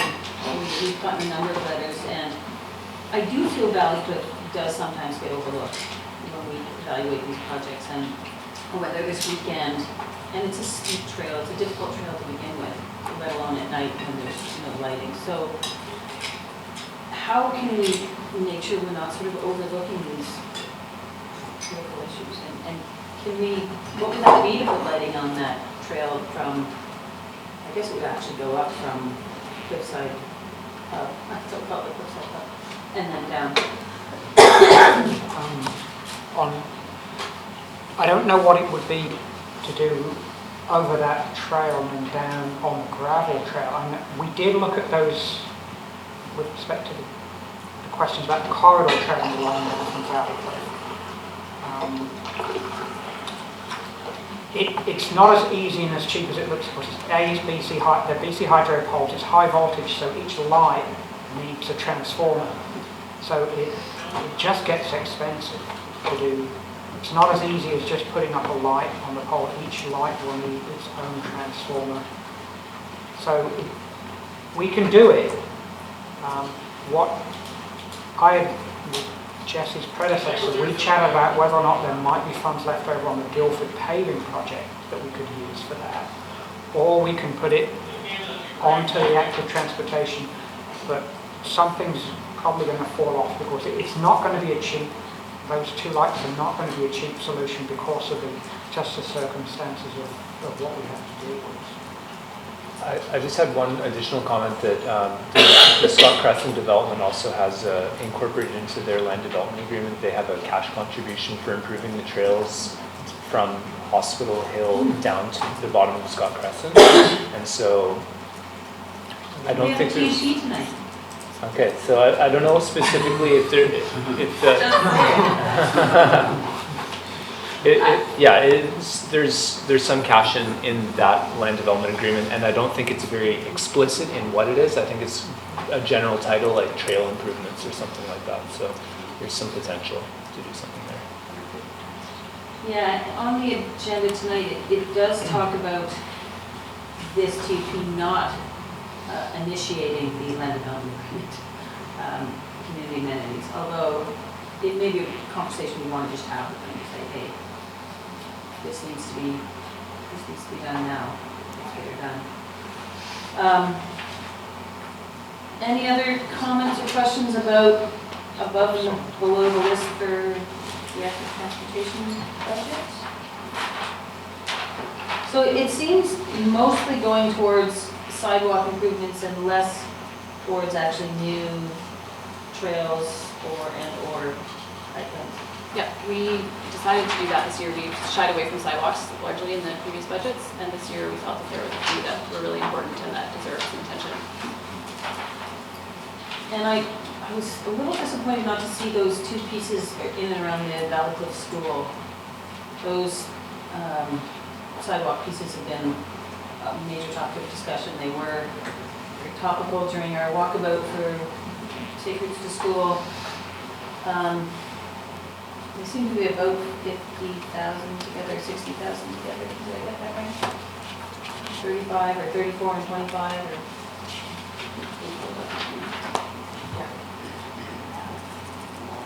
I know we prioritize these other ones, but I see those as really important. I don't know how you decide if the Bear Valley Highland sidewalk is more important than the Valley Cliff sidewalk, for example. It's a really hard decision. This year, the Bear Valley Highland School has grown a lot, and my understanding is it's the largest elementary school now, and we received a number of complaints about it this year. So that's why it's ended up on the list. And that's definitely a big mess. I get it, that's just, I thought this letter that, I can't remember who Jeff wrote, was really a well thought out letter, and he brings up some really good points about how we have to look and be more integrated in our approach, and how we have to look forward to the impacts of these new developments on our existing infrastructure neighborhoods. So maybe we will refer all these to staff for consideration too. Can you reconsider your motion? No, I'm happy to leave that to staff and somebody will actually. That is yours. Any other questions around the active transportation budget? No, we didn't get a bunch of stuff done last year. We're going to get it all done this year? So we do try to be fairly optimistic, so we get council approval for as many projects as we can possibly complete. It's because these are just estimates, we don't know the exact price until we do the tender process, so it is possible that there may be one or two that will get completed, but in this case we only have 7, so let's hope not. How do you go out to tender on all these? Do you gang them? I'm new to the process. I haven't looked at the detail, but some of them that make sense, we'll team them up. Some of them, maybe we're doing a paving project at the same time, might team up with that. So once I get more involved, we'll look at them all. Some of them will be broken up, certainly. Week 2. That's week 2. Thanks, and this may be obvious, but at one point we were considering solar lighting and like how to power the lighting, but I think Matt had it all sorted with the corridor trail, and it's all to be LED, and we've also just, I think that's going to be an excellent project. Thank you. One of the letters asked if they were dark sky compliant lighting, and I don't remember if they are. I thought they were. So you should our board about that. And if we can find a way to wade through Kingswood or somewhere else to get that lighting up that corridor, it's dark during the day, let alone at night. So I know you're thinking of that really steep trail. I think that's what they're talking about. I think they were. I believe they're talking about the corridor trail adjacent to the highway from sort of Scott Crescent, Harbourview up to where intersects with Clark Drive at the hospital, I believe. The section of trail that runs from Scott Crescent up through the gully that's gravel and then back down to the old Valley Cliff pub is unlit from bottom to top. Yeah, they don't necessarily specify in some of the letters. I made the assumption it was the trail in some of the letters, but maybe I was. I think any lighting from Valley Cliff to downtown would be welcome.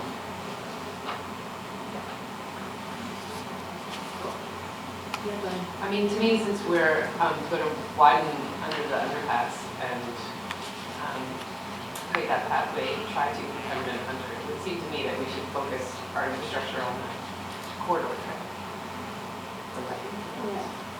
Not elsewhere at this point in time, but I don't know, maybe we should clarify with the folks that wrote the letters which trail they were talking about. Yeah, I read these and read the trail, not the corridor trail. You read the gravel trail. Now, we did have quite a few conversations with the corridor trail because there are hydro right along there and easy to step it down. And that's why I was like, what are you talking about in terms of the hydro poles? I was thinking the trail going from Cliffside Pub up to north, whatever, down to Scott Crescent. And when I was reading these, it doesn't specify either, actually, most of these letters. I'm happy to correspond back with them to get an understanding of what Valley Cliff may see as the priority, whether at this point I think any sort of safer situation would be welcome. Years ago we did have someone ride their bike off of the cliff on the corridor trail at night, about 4 or 5 years ago. Just so you know. I think we also have a project in the capital budget to deal with that issue of safety barrier on that. Like a railing or something? Yeah. In this year's capital budget? I'd have to check. There's something familiar, so can I check and get back to council on that? It would definitely be more, it would cost less to light the trail to Valley Cliff runs near the highway. Also, the other trail, as Scott Crescent development comes along and the funds, trail improvements start to be used, the idea is to realign that trail, so rather than going up that steep section, it'll have a switchback. So it wouldn't make sense to light that right now until we have the better alignment. Unless it was, you could work it into the program. Yes. Okay, any more questions for staff on active transportation? You survived your first council meeting as a staff. There's more. There's more, yeah. There's more. Oh, we haven't done that. Transit what? Infrastructure. Oh yeah, sorry, next, transit infrastructure. So this is the first year that we have an annual budget for transit stop infrastructure, which is very exciting to me. Whatever turns your brain. So the goals of this budget are to improve accessibility to transit and also to encourage ridership by providing more amenities at stops like route info and shelters, that kind of thing. Currently we have limited data on which bus stops are used the most, but very soon we'll have our people counters. So for next year, we're going to be able to really well direct these funds. This year we have a small carryover from a little budget we had last year to prepare for the advertising shelters. So the total budget this year is $19,000, including that small carryover. I just wanted to mention what an accessible bus stop was. I don't know if it's something that we've discussed here. So according to BC Transit, an accessible stop, if it has a sidewalk, has to allow enough space for a wheelchair to get into the shelter, past the shelter, and also for the ramp to deploy and for the wheelchair to access that ramp. So they have some very specific size requirements for all of that. And then if there is no sidewalk, which is the case for many of our stops, they recommend a raised pad. What this does is it creates a safe place for the wheelchairs to wait, and it also means that when the ramp deploys, it doesn't deploy at such an angle, it deploys at a lesser angle, which makes it much easier for wheelchairs to get up into the bus. So that is what we're aiming for at higher use stops. So this year we have 4 items that we're proposing. The first one is to purchase 20 new bus stop schedule holders and the schedules. This is cost shared with BC Transit. So our part of the budget is just half of the actual cost for these 20. we could do more, but there's a limit as to how much BC Transit can fund every year. So our thought was to do 20 per year until such time as we feel that we have enough in town, or until we've done all the stops, which is 120 stops. We currently have 22 in place, so with these additional 20, we'll have 44 out of 120. The second item is to install a new bus stop in front of Hilltop House, and at that stop it would have a raised pad. There is a stop fairly close to Hilltop House, but it's down the hill in front of the hospital, and so they have to walk up the hill, and so sometimes the bus drivers actually just drop them off where there's no stop. So the bus drivers have been asking for a stop there for many years.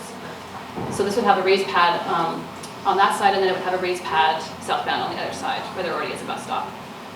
We do need approval from Vancouver Coastal Health for that, because it's not technically their land, but we're hoping that would be okay. The next item is an item we discussed earlier, which is that Diamond Head Road sidewalk connection, a bus pullout, and pad. So we're not proposing to actually install shelters this year. The idea is to create the pads, and then it may be attractive to the advertising shelter folks to install a shelter. If it's not, then we can look for other funding for a bus shelter in the future.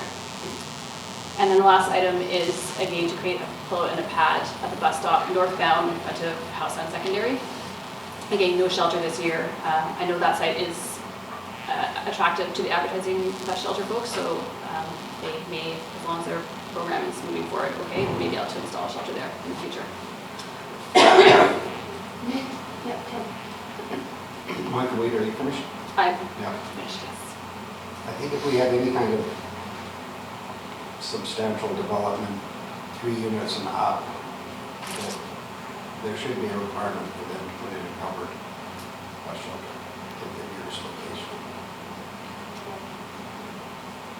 We have asked for shelters on a few occasions on larger developments. Well, it should be a requirement. It should be, but it's the people of the development that are using it. It's theirs. It's got so many new developments going in, and people are supposed to have them on the sidewalk.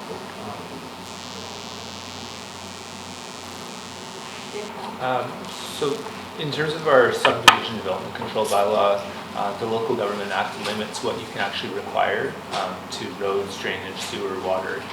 So I think that would be outside of the realm of what we could include as sort of a building permit or a subdivision, but it would be something that could be secured through a CAC. So it would have to be a rezoning in order to make that. That's fine. I mean, I understand that. But I mean, we should do it though, because we can. Any other comments or questions? There is a recommended motion that the staffing and implement the capital projects presented at Committ Hall, subject to the feedback from council. Moved by Jason, seconded by Susan. Just a question on the design you had on the screen there. I thought we changed that design. Sorry, which design? I have that one there. Those were 3 shelters that were installed as part of the funding we had. Sorry, 4. There's 4, not 3. And we have no requirement to use them again, although we could. At this point, there's no decision on that. Sits at the shelter being wet on that design. Oh, because of the, yeah, yes. We brought up that concern before they would go too, so proving to be true. Susan. Wait, we do have a motion on the floor. I'll call the question. All those in favor? Opposed, motion carries. Yeah. So one thing I'm concerned about that I've thought about a lot over the last few weeks is our electric vehicle infrastructure. First of all, we're not charging for our electric vehicle infrastructure up front, which makes it prohibitive for anybody that actually wants to make money on electric vehicle infrastructure to put in electric vehicles, the private sector to put in any electrical vehicle infrastructure, because you're still going to always drive, people will always use the free infrastructure once it's free. So I do think we should look at starting to charge. Hydro is going up, it's going to be more costly, and it should be charged by, it should be something we can actually take money for as well, and it can offset carbon that money as well. But on the EV thing, I was going to talk to Councillor Blackmore about putting it on the next CPC with regard to our percentage that we require in new builds and Yeah, other exactly. things, so- All, and our policy as well needs updating, so that would be excellent. Yeah.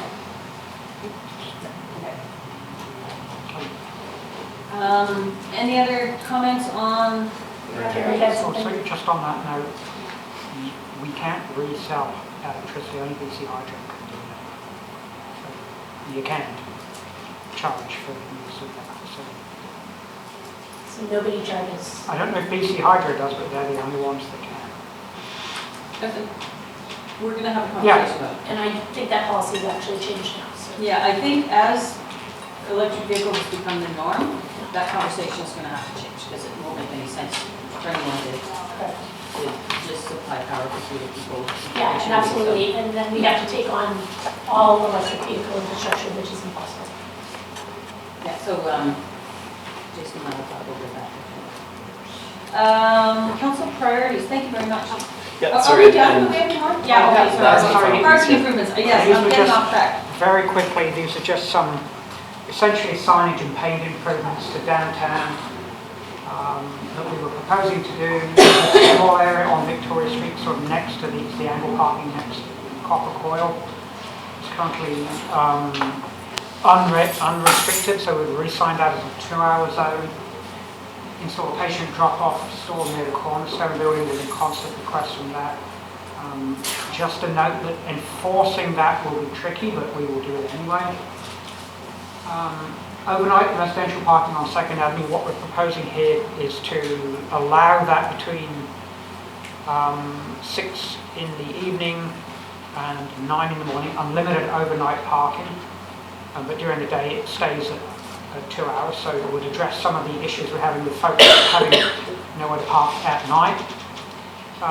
The parking lot on Cleveland, it's called Mid Park at 38174, clearly signed that as 2 hour. It is, but it doesn't seem to be registering as such, so we will get that clearly signed. And then 3rd Avenue north of Pemberton, we will leave the west side unrestricted. The east side, or the northbound lane, part of that we would designate for bus and RV parking. So those are all relatively minor tweaks to the system. Those are all great. Just with the RV bus parking, we need to make sure that it says no overnight parking. Is that being said? Yes, and we'll make sure that's clear. Yeah, it's not a campground. Yes, because that's the problem, right? Oh, RV parking. Yes. Right. Okay. So, and I don't think our seniors would like that very much. Where do you park your RV overnight? In a campground. If you come to visit, staying at someone's condo. On the driveway. Well, in unrestricted parking, the problem we have is that people come and they camp on our streets. And this particular area, there's Yeah. nobody, there's nobody there. I think the key is you can stay overnight, you just can't sleep overnight. That's camping. There's no overnight camping on our streets. Just in terms of, so that's the sort of the small ticket items in terms of a larger parking strategy. Looking at possible parquet or structure location, determining the need for any tenure or purchase, should that be the case. Getting a decent cost on what that might be, and then reassessing the cash and bill amount, sort of the other parking strategy items that we have on for 2018. Susan, you may want to go back to that last page. So it's on the, can we make sure that we have appropriate garbage receptacles along the RV parking area, as well as the park, I think it's the one at the end of the green park, I always call it the green park, but it's the Solterra Park. Okay. So in that parking lot is 15 to 20 vehicles a night parking overnight. With our new, we actually have a municipal campground now, or non-municipal, we have a private campground that people can go to now. I used to not really want to address that, but now we need to address that because they have a place to go. So, and or make sure there's appropriate facilities there, because there's no bathrooms or anything there in that area. But there's like 20 cars a night parking in that lot overnight now. Cars or RV? Yes. Which one? Everything. Eagle Wind People in town. at both ends, or just the south end? Oh, Well, I can see why we might not want camping there overnight, but do we really care if someone parks their car there? No, it's all camping. And it's been an interesting conversation because if we put garbage receptacles and facilities there, then Yes. we're effectively promoting camping, and then who manages the cleaning of the receptacles? Now we're looking at public works going in, it's becoming a de facto municipal campground, which I don't think is what. So by the RVs, if you're coming from out of town and you park your RV on 3rd Avenue, whether you stay overnight or not, you tend to take your garbage out and clean out your RV. If you're, if you're camping, not camping overnight, but going to stay in somebody's house and leaving your RV camp there, it's still good to have a receptacle for cars or RVs or anything. If you're making large amounts of parking in an area, you need a garbage receptacle. And even just for people walking around the area, it's by save on. People are dropping wrappers in the area anyways, so. Do we have no overnight camping signs there? I know we have put some overnight camping signs or no camping on the street around downtown. I don't know if they're on 3rd Avenue, but point well taken. It's for RV parking, not RV camping. Well, I think what she's talking about is the end of 6th or 7th or whatever it is.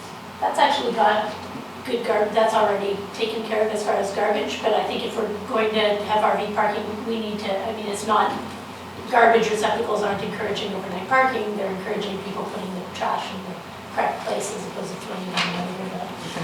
We do have budget for additional garbage receptacles, so we'll see where those best need to be placed. Thank you. Just a quick question on parking. I noticed the parking at the end of Winnipeg on the Megenbir channel is half taken up with construction from the site beside.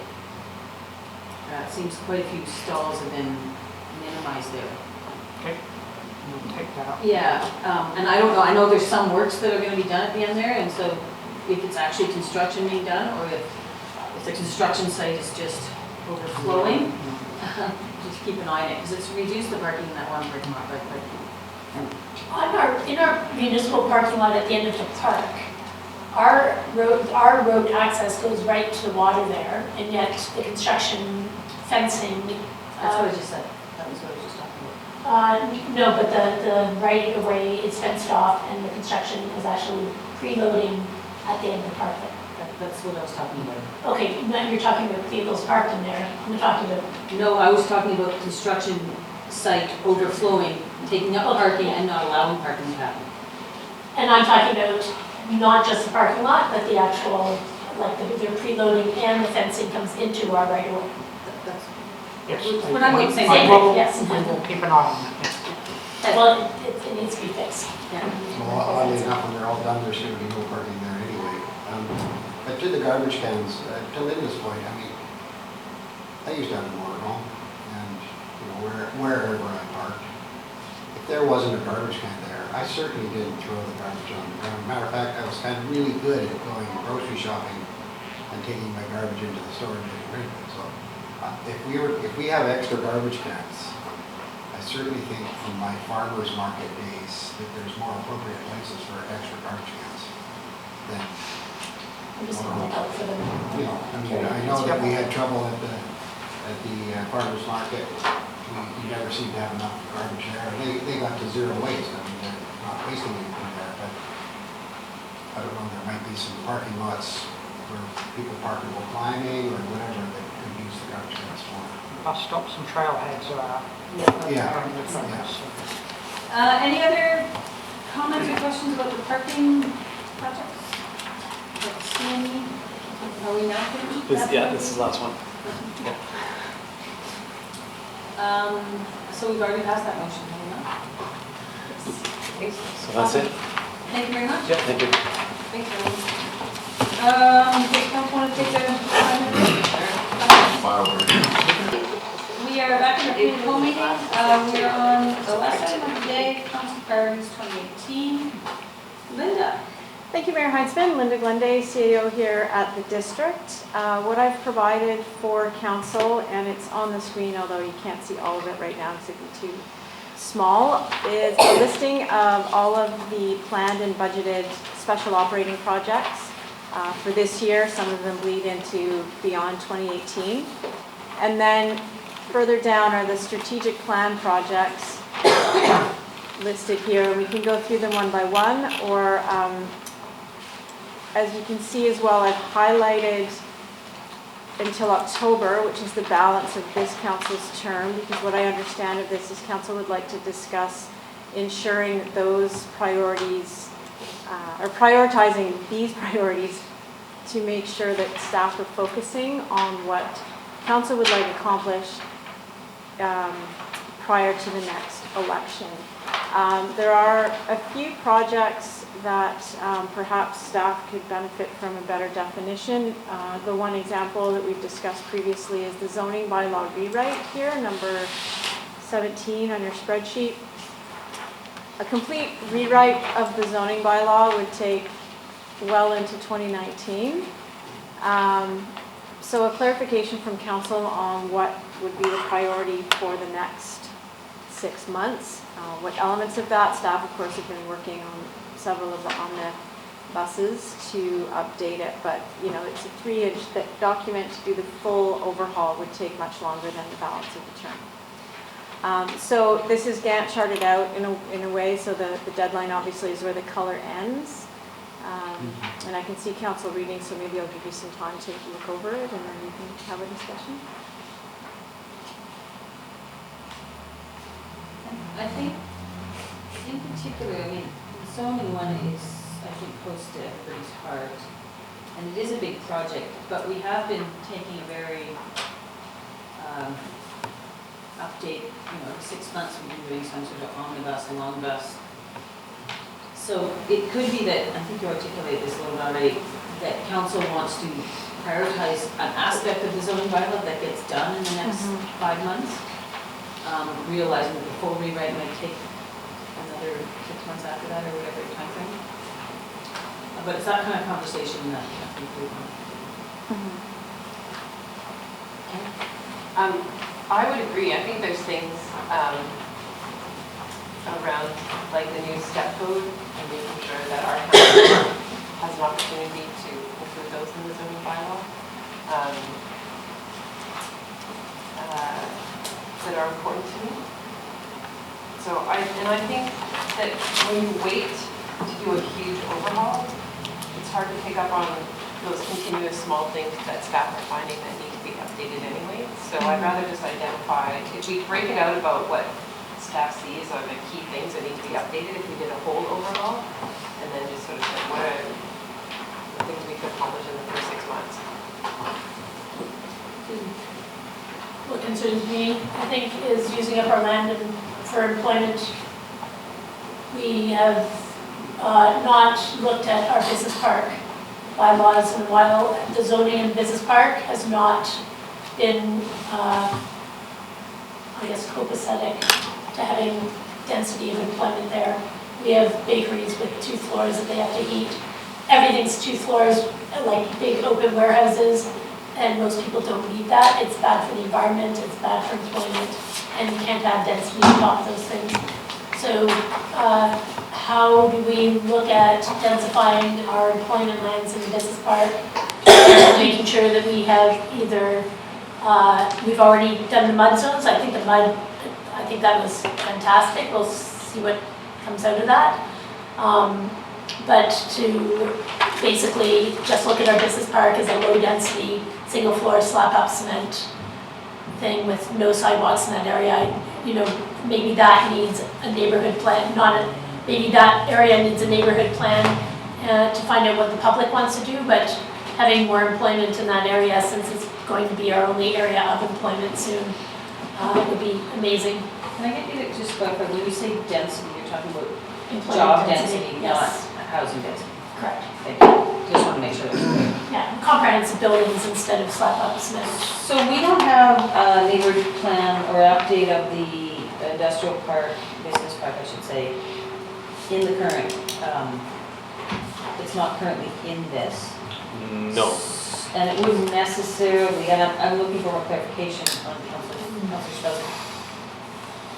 There might be aspects of that we might come into the zoning bylaw update, correct? Exactly. So we used to have a business park sub-area plan. Actually, we still do, but it's being incorporated into the OCP, and there's more direction now in the new. There will be more direction in the new OCP when it comes to the industrial park. So our plan was, with the bylaw, the zone bylaw update, to look at the zoning in the business park.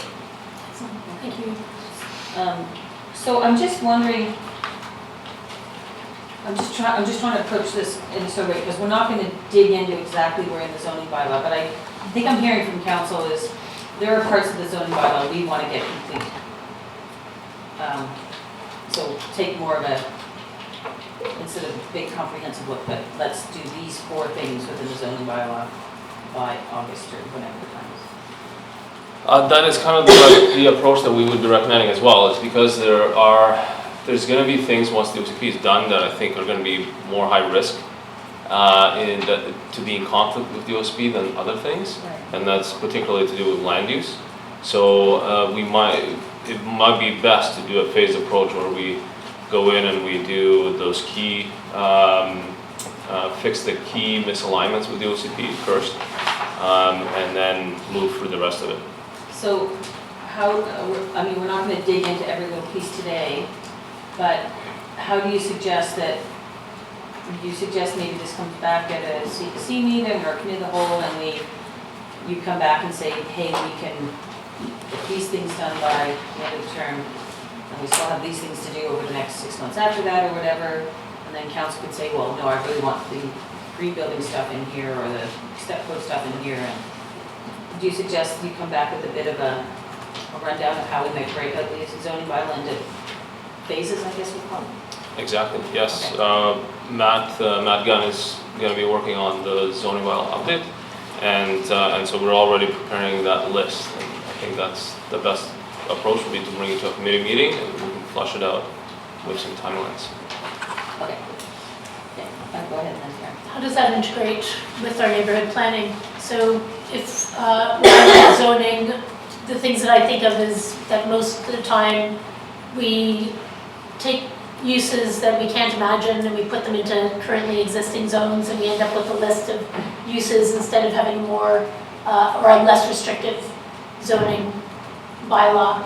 And looking at future employment, and we've got now neighborhood nodes and the things, exactly as you say, just like the things that conflict with our OCP that currently maybe we're not allowed neighborhood nodes, or what do we want in those neighborhood nodes, but then where is the rest of our employment going to go? And currently in our zoning bylaws, we take a very prohibitive approach. And I know some businesses have been trying to lease spaces, and we've very specifically said, no, we want this sort of business, even though that sort of business doesn't even fit into the space. So that's what, I think that's what my concern is how are we looking at our zoning in a more global, employment-friendly way. We seem to have density down, we've got density going everywhere, but the employment piece, we looked at a stretch of Cleveland Avenue, but we didn't look at anywhere else. So how is our zoning bylaws preventing employment or encouraging employment in other areas of town, since we've decided we want neighborhood nodes?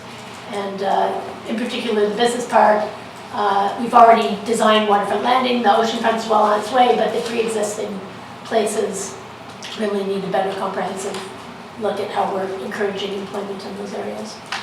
So that could be part of how we prioritize what we focus on in the zoning bylaw for the next 5 months.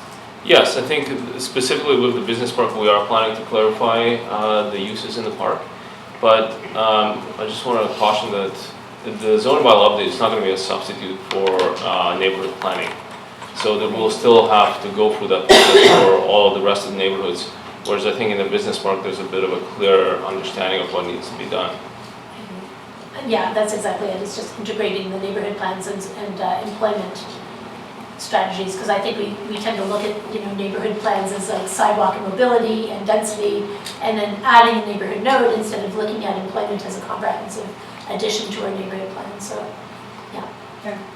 I think the key pieces that that are sitting just on the cusp of the end of our term, but I think are really important to finalize and hand over to the next council, are certainly the real estate and municipal facility strategy. Like, to me, to be able to finish the public consultation and be able to show the next council, like, this is the big issue that next council will grapple with, I think, is how to plan all that out. So I think that one's really important to me. I'd love to know, I know the regional transportation piece is going out well into 2019. I suppose I'd like to really understand where we think we can really realistically get to by October, and maybe the mayor can inform that conversation a bit. Because I don't want to lose sight of that. It's the biggest ask in our transportation expansion, and probably be further. So it's always been 2019. Yeah, it's always been 20, but I just want to make sure we don't let our foot off the gas on that one. And I think the other two for me are the subdivision and control bylaw and the site alteration environmental protection bylaw. Those are my key ones, and then of course whatever we can get done on the zoning bylaw, especially around the step plan, because I know that communities on the North Shore are going to put themselves in sort of the step. 1, 2, 3, 4, 3. Well, on the step code, don't we just pick what we want to do in that? So we're not going to get down the road on each of these. We're trying to set the priorities. Yeah, but I'm just saying, when It's coming Karen's back. making that as a priority, I think all we do is pick 1, 2, or 3. That's what she's saying. We need to pick. We don't want to lose track of it. Peter. Yeah, to Karen's point, I agree with the real estate municipal facility strategy plan. Also for me, I would like to see, and I know as above, it falls sort of on the cusp, is the Brennan Park expanded recreation programs, and where's the other the Brennan Park planning and community engagement pieces. They kind of fall right on the edge of that, but I'd like to see those completed to be able to move them ahead. And I'm just sort of staying in green right now and getting to generally with all those things, step code, the environmental bylaws are long overdue. We need to do something there. The zoning bylaw, I think there's a bunch of pieces, but the missing middle I see as part of that whole conversation, making sure we're diversifying the residential stock in a variety of ways, and really embedding the purpose-built rental within that whole piece. The greening of the subdivision bylaw, for sure, I would like to see that. And it seems to be it's coming back to us before September anyway. My green master planning for starting the process with Gunn Park.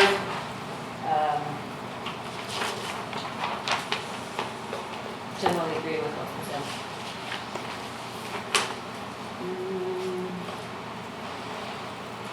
Yeah, anybody else?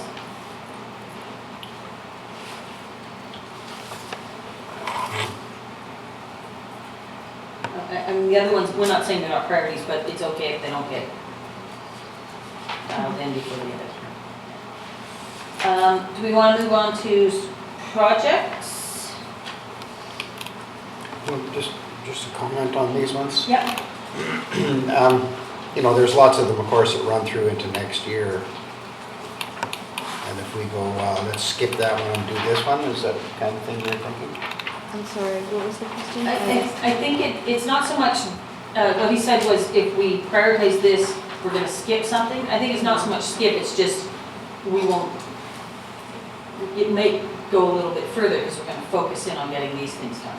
So it's not either or, it's just we're going to really work hard at getting these things done before the end of the year. Well, like for example, if we want to do affordable housing, so do we shrink that back to October and then we'll have to put some other things out in July?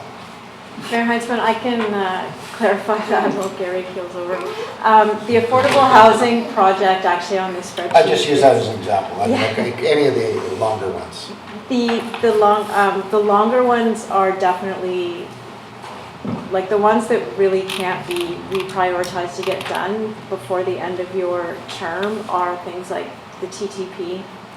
The housing project, chunks of it will be done before, so we're currently working on the policy, the structure, starting of the actual brick and mortar housing project, so that will be done by the end of your term. The actual build and use of the units will be much And beyond setting up that. governance and all that sort of thing. Yeah. Well, the asset management plan, I mean, it's done a month after I'm gone. I guess that's okay. If I may, Mayor Heinzman, the ones on the cusp, we could probably really prioritize. I'd have to talk to staff around RFP and process that way, but it's those ones on the cusp that we could potentially get done and prioritize, but again, things would fall off. To your point, what we're really doing is seeking clarity. These will all continue as projects, but some may take longer if we're putting more effort into the ones we prioritize. I think it was more of these really big projects and how we could parse them out into something that's achievable, like the zoning and I think the affordable housing, just to be clear on what we can accomplish before end of the term and what will be obviously ongoing work. Susan? We're still on the greens, yeah. I think we're pretty much done the green. Everyone's fine on commenting on the green. So we'll do the blue, the strategic projects.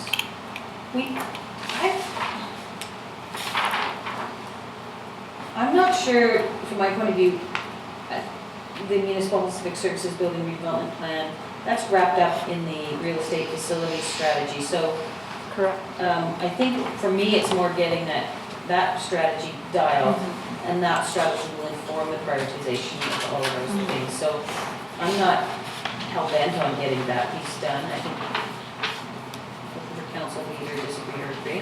Yeah, no, I agree. It's the overall strategy is more important. Yeah. And so go 2 down, yes, that's a priority, the real estate municipal facilities. The technology program, as you said, isn't gonna be done for a while. Sections, if I may, Mayor Heinz, there's certainly sections of it. It's Yeah. the overall entire organization, but you know, we're rolling it out into different departments, and several will be up and running ideally before your term, but we'll see. Why don't we move on to the orange section? Sue, you had a question in the orange? No, it was in the brown, so, but I will, so when I look at all the healthy community, it's all the active transportation basically, so it's pretty much all in there and it's all in a reasonable timeline. I think we're actually really good in the healthy community aspects. And the only one that seems to extend is close to is the sanitary sewer master plan and of course the regional transportation pieces. Integrating our healthy community policy into actually healthy, like into understanding how it affects our health, like preventable disease. I still would like to, and I'm not sure if this is a motion in UBCM next, like for, or how it would be rolled out, but still we are not able to access our city data to understand how any of this affects the health of our community. So preventable diseases are all measurable by neighborhood. They're done by postal code. It's us integrating with the health authorities and through our healthy community strategy, what we were doing before is just lobbying to be able to access healthcare data for preventable disease. So if we don't know, for instance, I'll give a for instance, if we do get an LNG plant, being able to say, these are our asthma rates now, these are asthma rates after. So whatever land use decisions we make, integrating with healthcare, like we stopped drive-throughs. So how are incidence of diabetes? Are they going up or are they going down? Access to food, all of those things can be integrated with preventable disease, and that can be done through the health authority. So we need to, as a government, lobby for that data so that we can understand. So when people say they're affected by land use change, we can actually be able to say through data. There are some measures and initiatives in the OCP that outline some direction in that point of view. It's very broad-based, but there's some in there. Exactly. We did have a conversation with Dr. Vasician. We were talking to him specifically about military places, but I brought up again the fact that we don't get data that's meaningful for us to make decisions. Nobody does, so I think it is So- so in higher levels of government, that we just have to make sure to model. Yeah, so let's just, I don't want to, I want to make sure we keep mindful of that. We'll get that on an agenda and we'll come up with a strategy of how we can, yeah. Well, that's just always the start, right? Any more on the orange? Karen? Just going back to the regional transportation plan, it would be great to be able to get to a point by the end of this council term that what we're handing over to the next council is what they need to budget for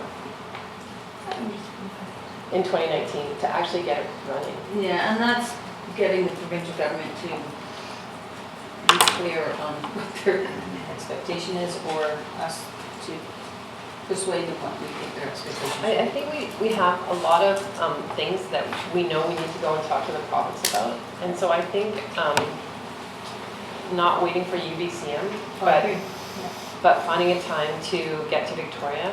This is one of them, but I know there's others, and we just need to make that effort and try and get some answers.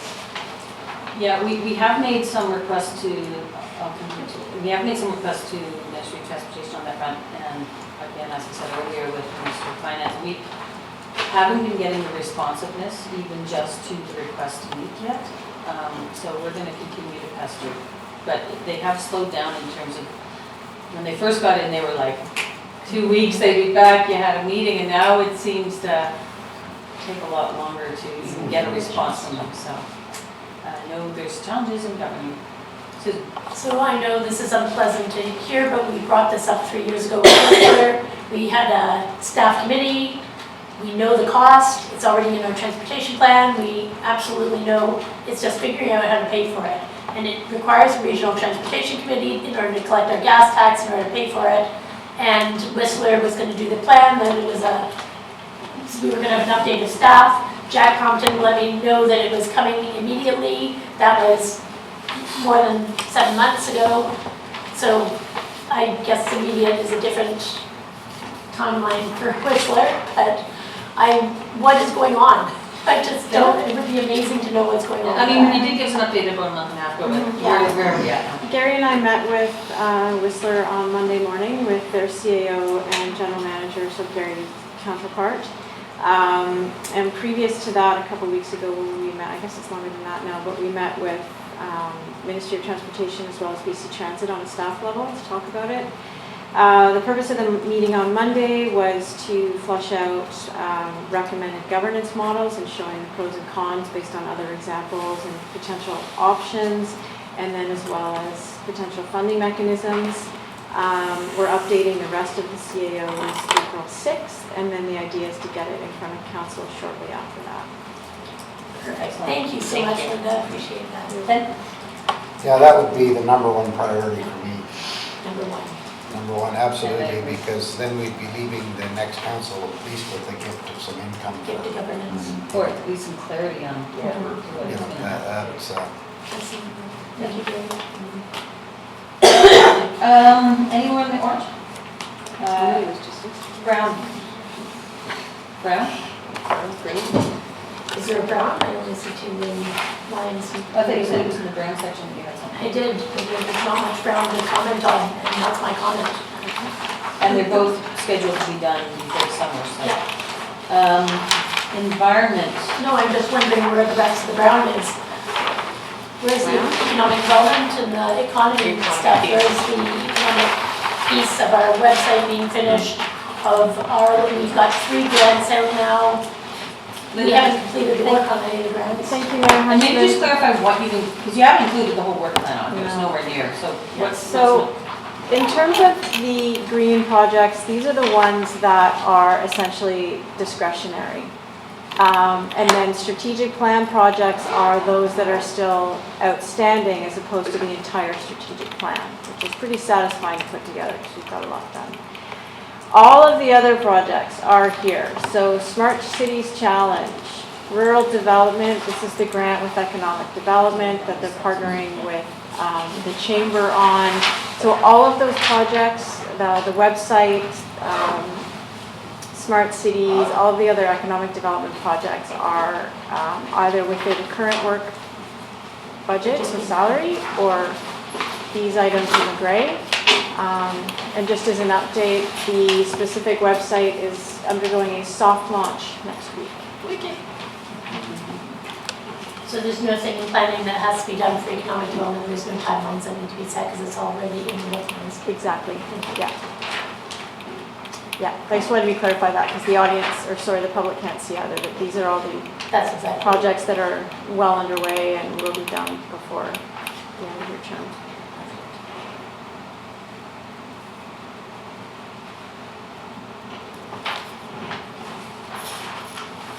So there's a couple of green building pieces. There's one in the zoning bylaw, there's one in the subdivision bylaw, there's one in the building policies. Are they all dovetailing into one sort of strategy, or how is that? Well, interesting, these are items that came out of the strategic plan that was built by council in early 2017. So what I'm looking at, they do dovetail.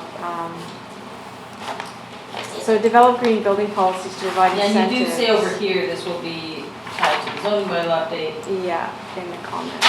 So I kind of, as I was saying my question, I Sort of realized we need to have a conversation about the zoning bylaw update, come back with, we can hear how we can parse this out, we can get this done by the end of the term. This will be ongoing probably for another 6, 8 months or whatever time frame we've outlined for it. So we'll get that on agenda in the next week or two. Okay. Yeah, Karen? So if those are the priorities and these are the work plans, can we revisit our committee structure? Like I can see that we still need community development committee. Yeah. And I can see until we get tax bylaw done, then finance and audit they're busy implementing their GTP project in finance. And then there's public works, but all the things we need to do are kind of sitting here. So do we need all of our committees between now and, or can we just give staff more time to work instead of producing reports? Yeah, I think absolutely, and that's sort of the next step, once we sort of come down and actually look at how this work plan will figure out. It may be that we have 2 CDC committees a week and a committee of the whole, but we don't have a public works every month. We might be every 2 months or every 3 months, depending on things that are, there's tons of other day-to-day work stuff that's going on that constantly needs vigilance too. So maybe Linda and I will see how we can streamline that for council. Yeah, I kind of wondered if you take a look at it and figure out the committee time we still need, and then maybe we just have placekeepers in committee of the whole if there's a finance-related update or a community and corporate services update, so they fit in there. I don't know, but I just think there's some really critical projects here, and I'd rather get out of staff's way than require committees just because we've had them for 3 months. Well, and the standing committees were always on an as-needed basis. If we didn't need to have an audit, finance committee, we just didn't have an audit. We tend to, the work tends to pile up, but yeah, maybe Linda and I'll sit down and see if we can strategize and bring back to council capital. Feedback. Any other comments about, does that help Linda at all? Mayor Huntsman, it does, absolutely. So I've made a note that's specific to the zoning bylaw update that I'll work with Jonas to come back to the next future CDC to talk about those specifics. And then from what I've heard from council, I can just very quickly update this and put those priorities up top to get confirmation from council, and I can bring that back to the next committee of the whole. And in the interim, our foot's on the gas. At all. Sounds good. Anything else, council? Don't see anything. Motion to terminate? Any topic? Can we bring up any topic? Sure, why not? There was a letter from a citizen about the buffer between the industrial park and Aspen Road. And I'm just wondering if they've violated a permit or whether they did what they were supposed to do to the buffer? Yes. That's the short answer to your question. Yes, they had a site operation permit. Yes, they conducted work that's not authorised by that site operation permit.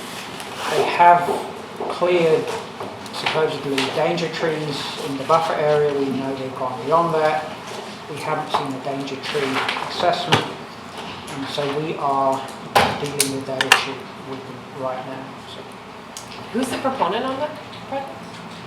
it's owned by Lionsgate Excavation. They own the land. Yes. They own the land and they conducted the work too? To the best of our knowledge, yes. Was that a habitat corridor? It's a buffer. I'm not quite sure what you mean by habitat. It was meant as a buffer.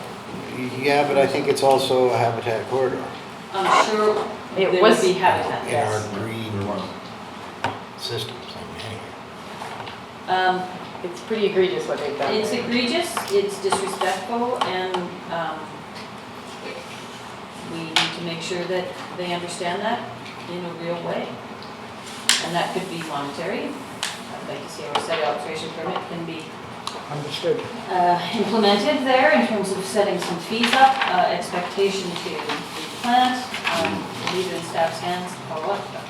Peter? And just a question, and to that buffer, there was pins that we had put in there, or that were in there for surveyors to show the line where the buffer was supposed to be, which I believe have been removed. They were destroyed when the work was done Yeah. in the buffer area. Thank you. That's part of the problem, is establishing where that was. We have asked for a remediation plan. The remediation plan needs to know where the buffer starts and finishes, and we can't get those pins re-established. That is where we're at. So It's a mess. it's not where we want it to be. No. Do they have any upcoming applications of any kind? Not on that part of the property. But on the mud part of the That property is split by the road, but it's the same property. On the mud side, yes, there is a DP coming.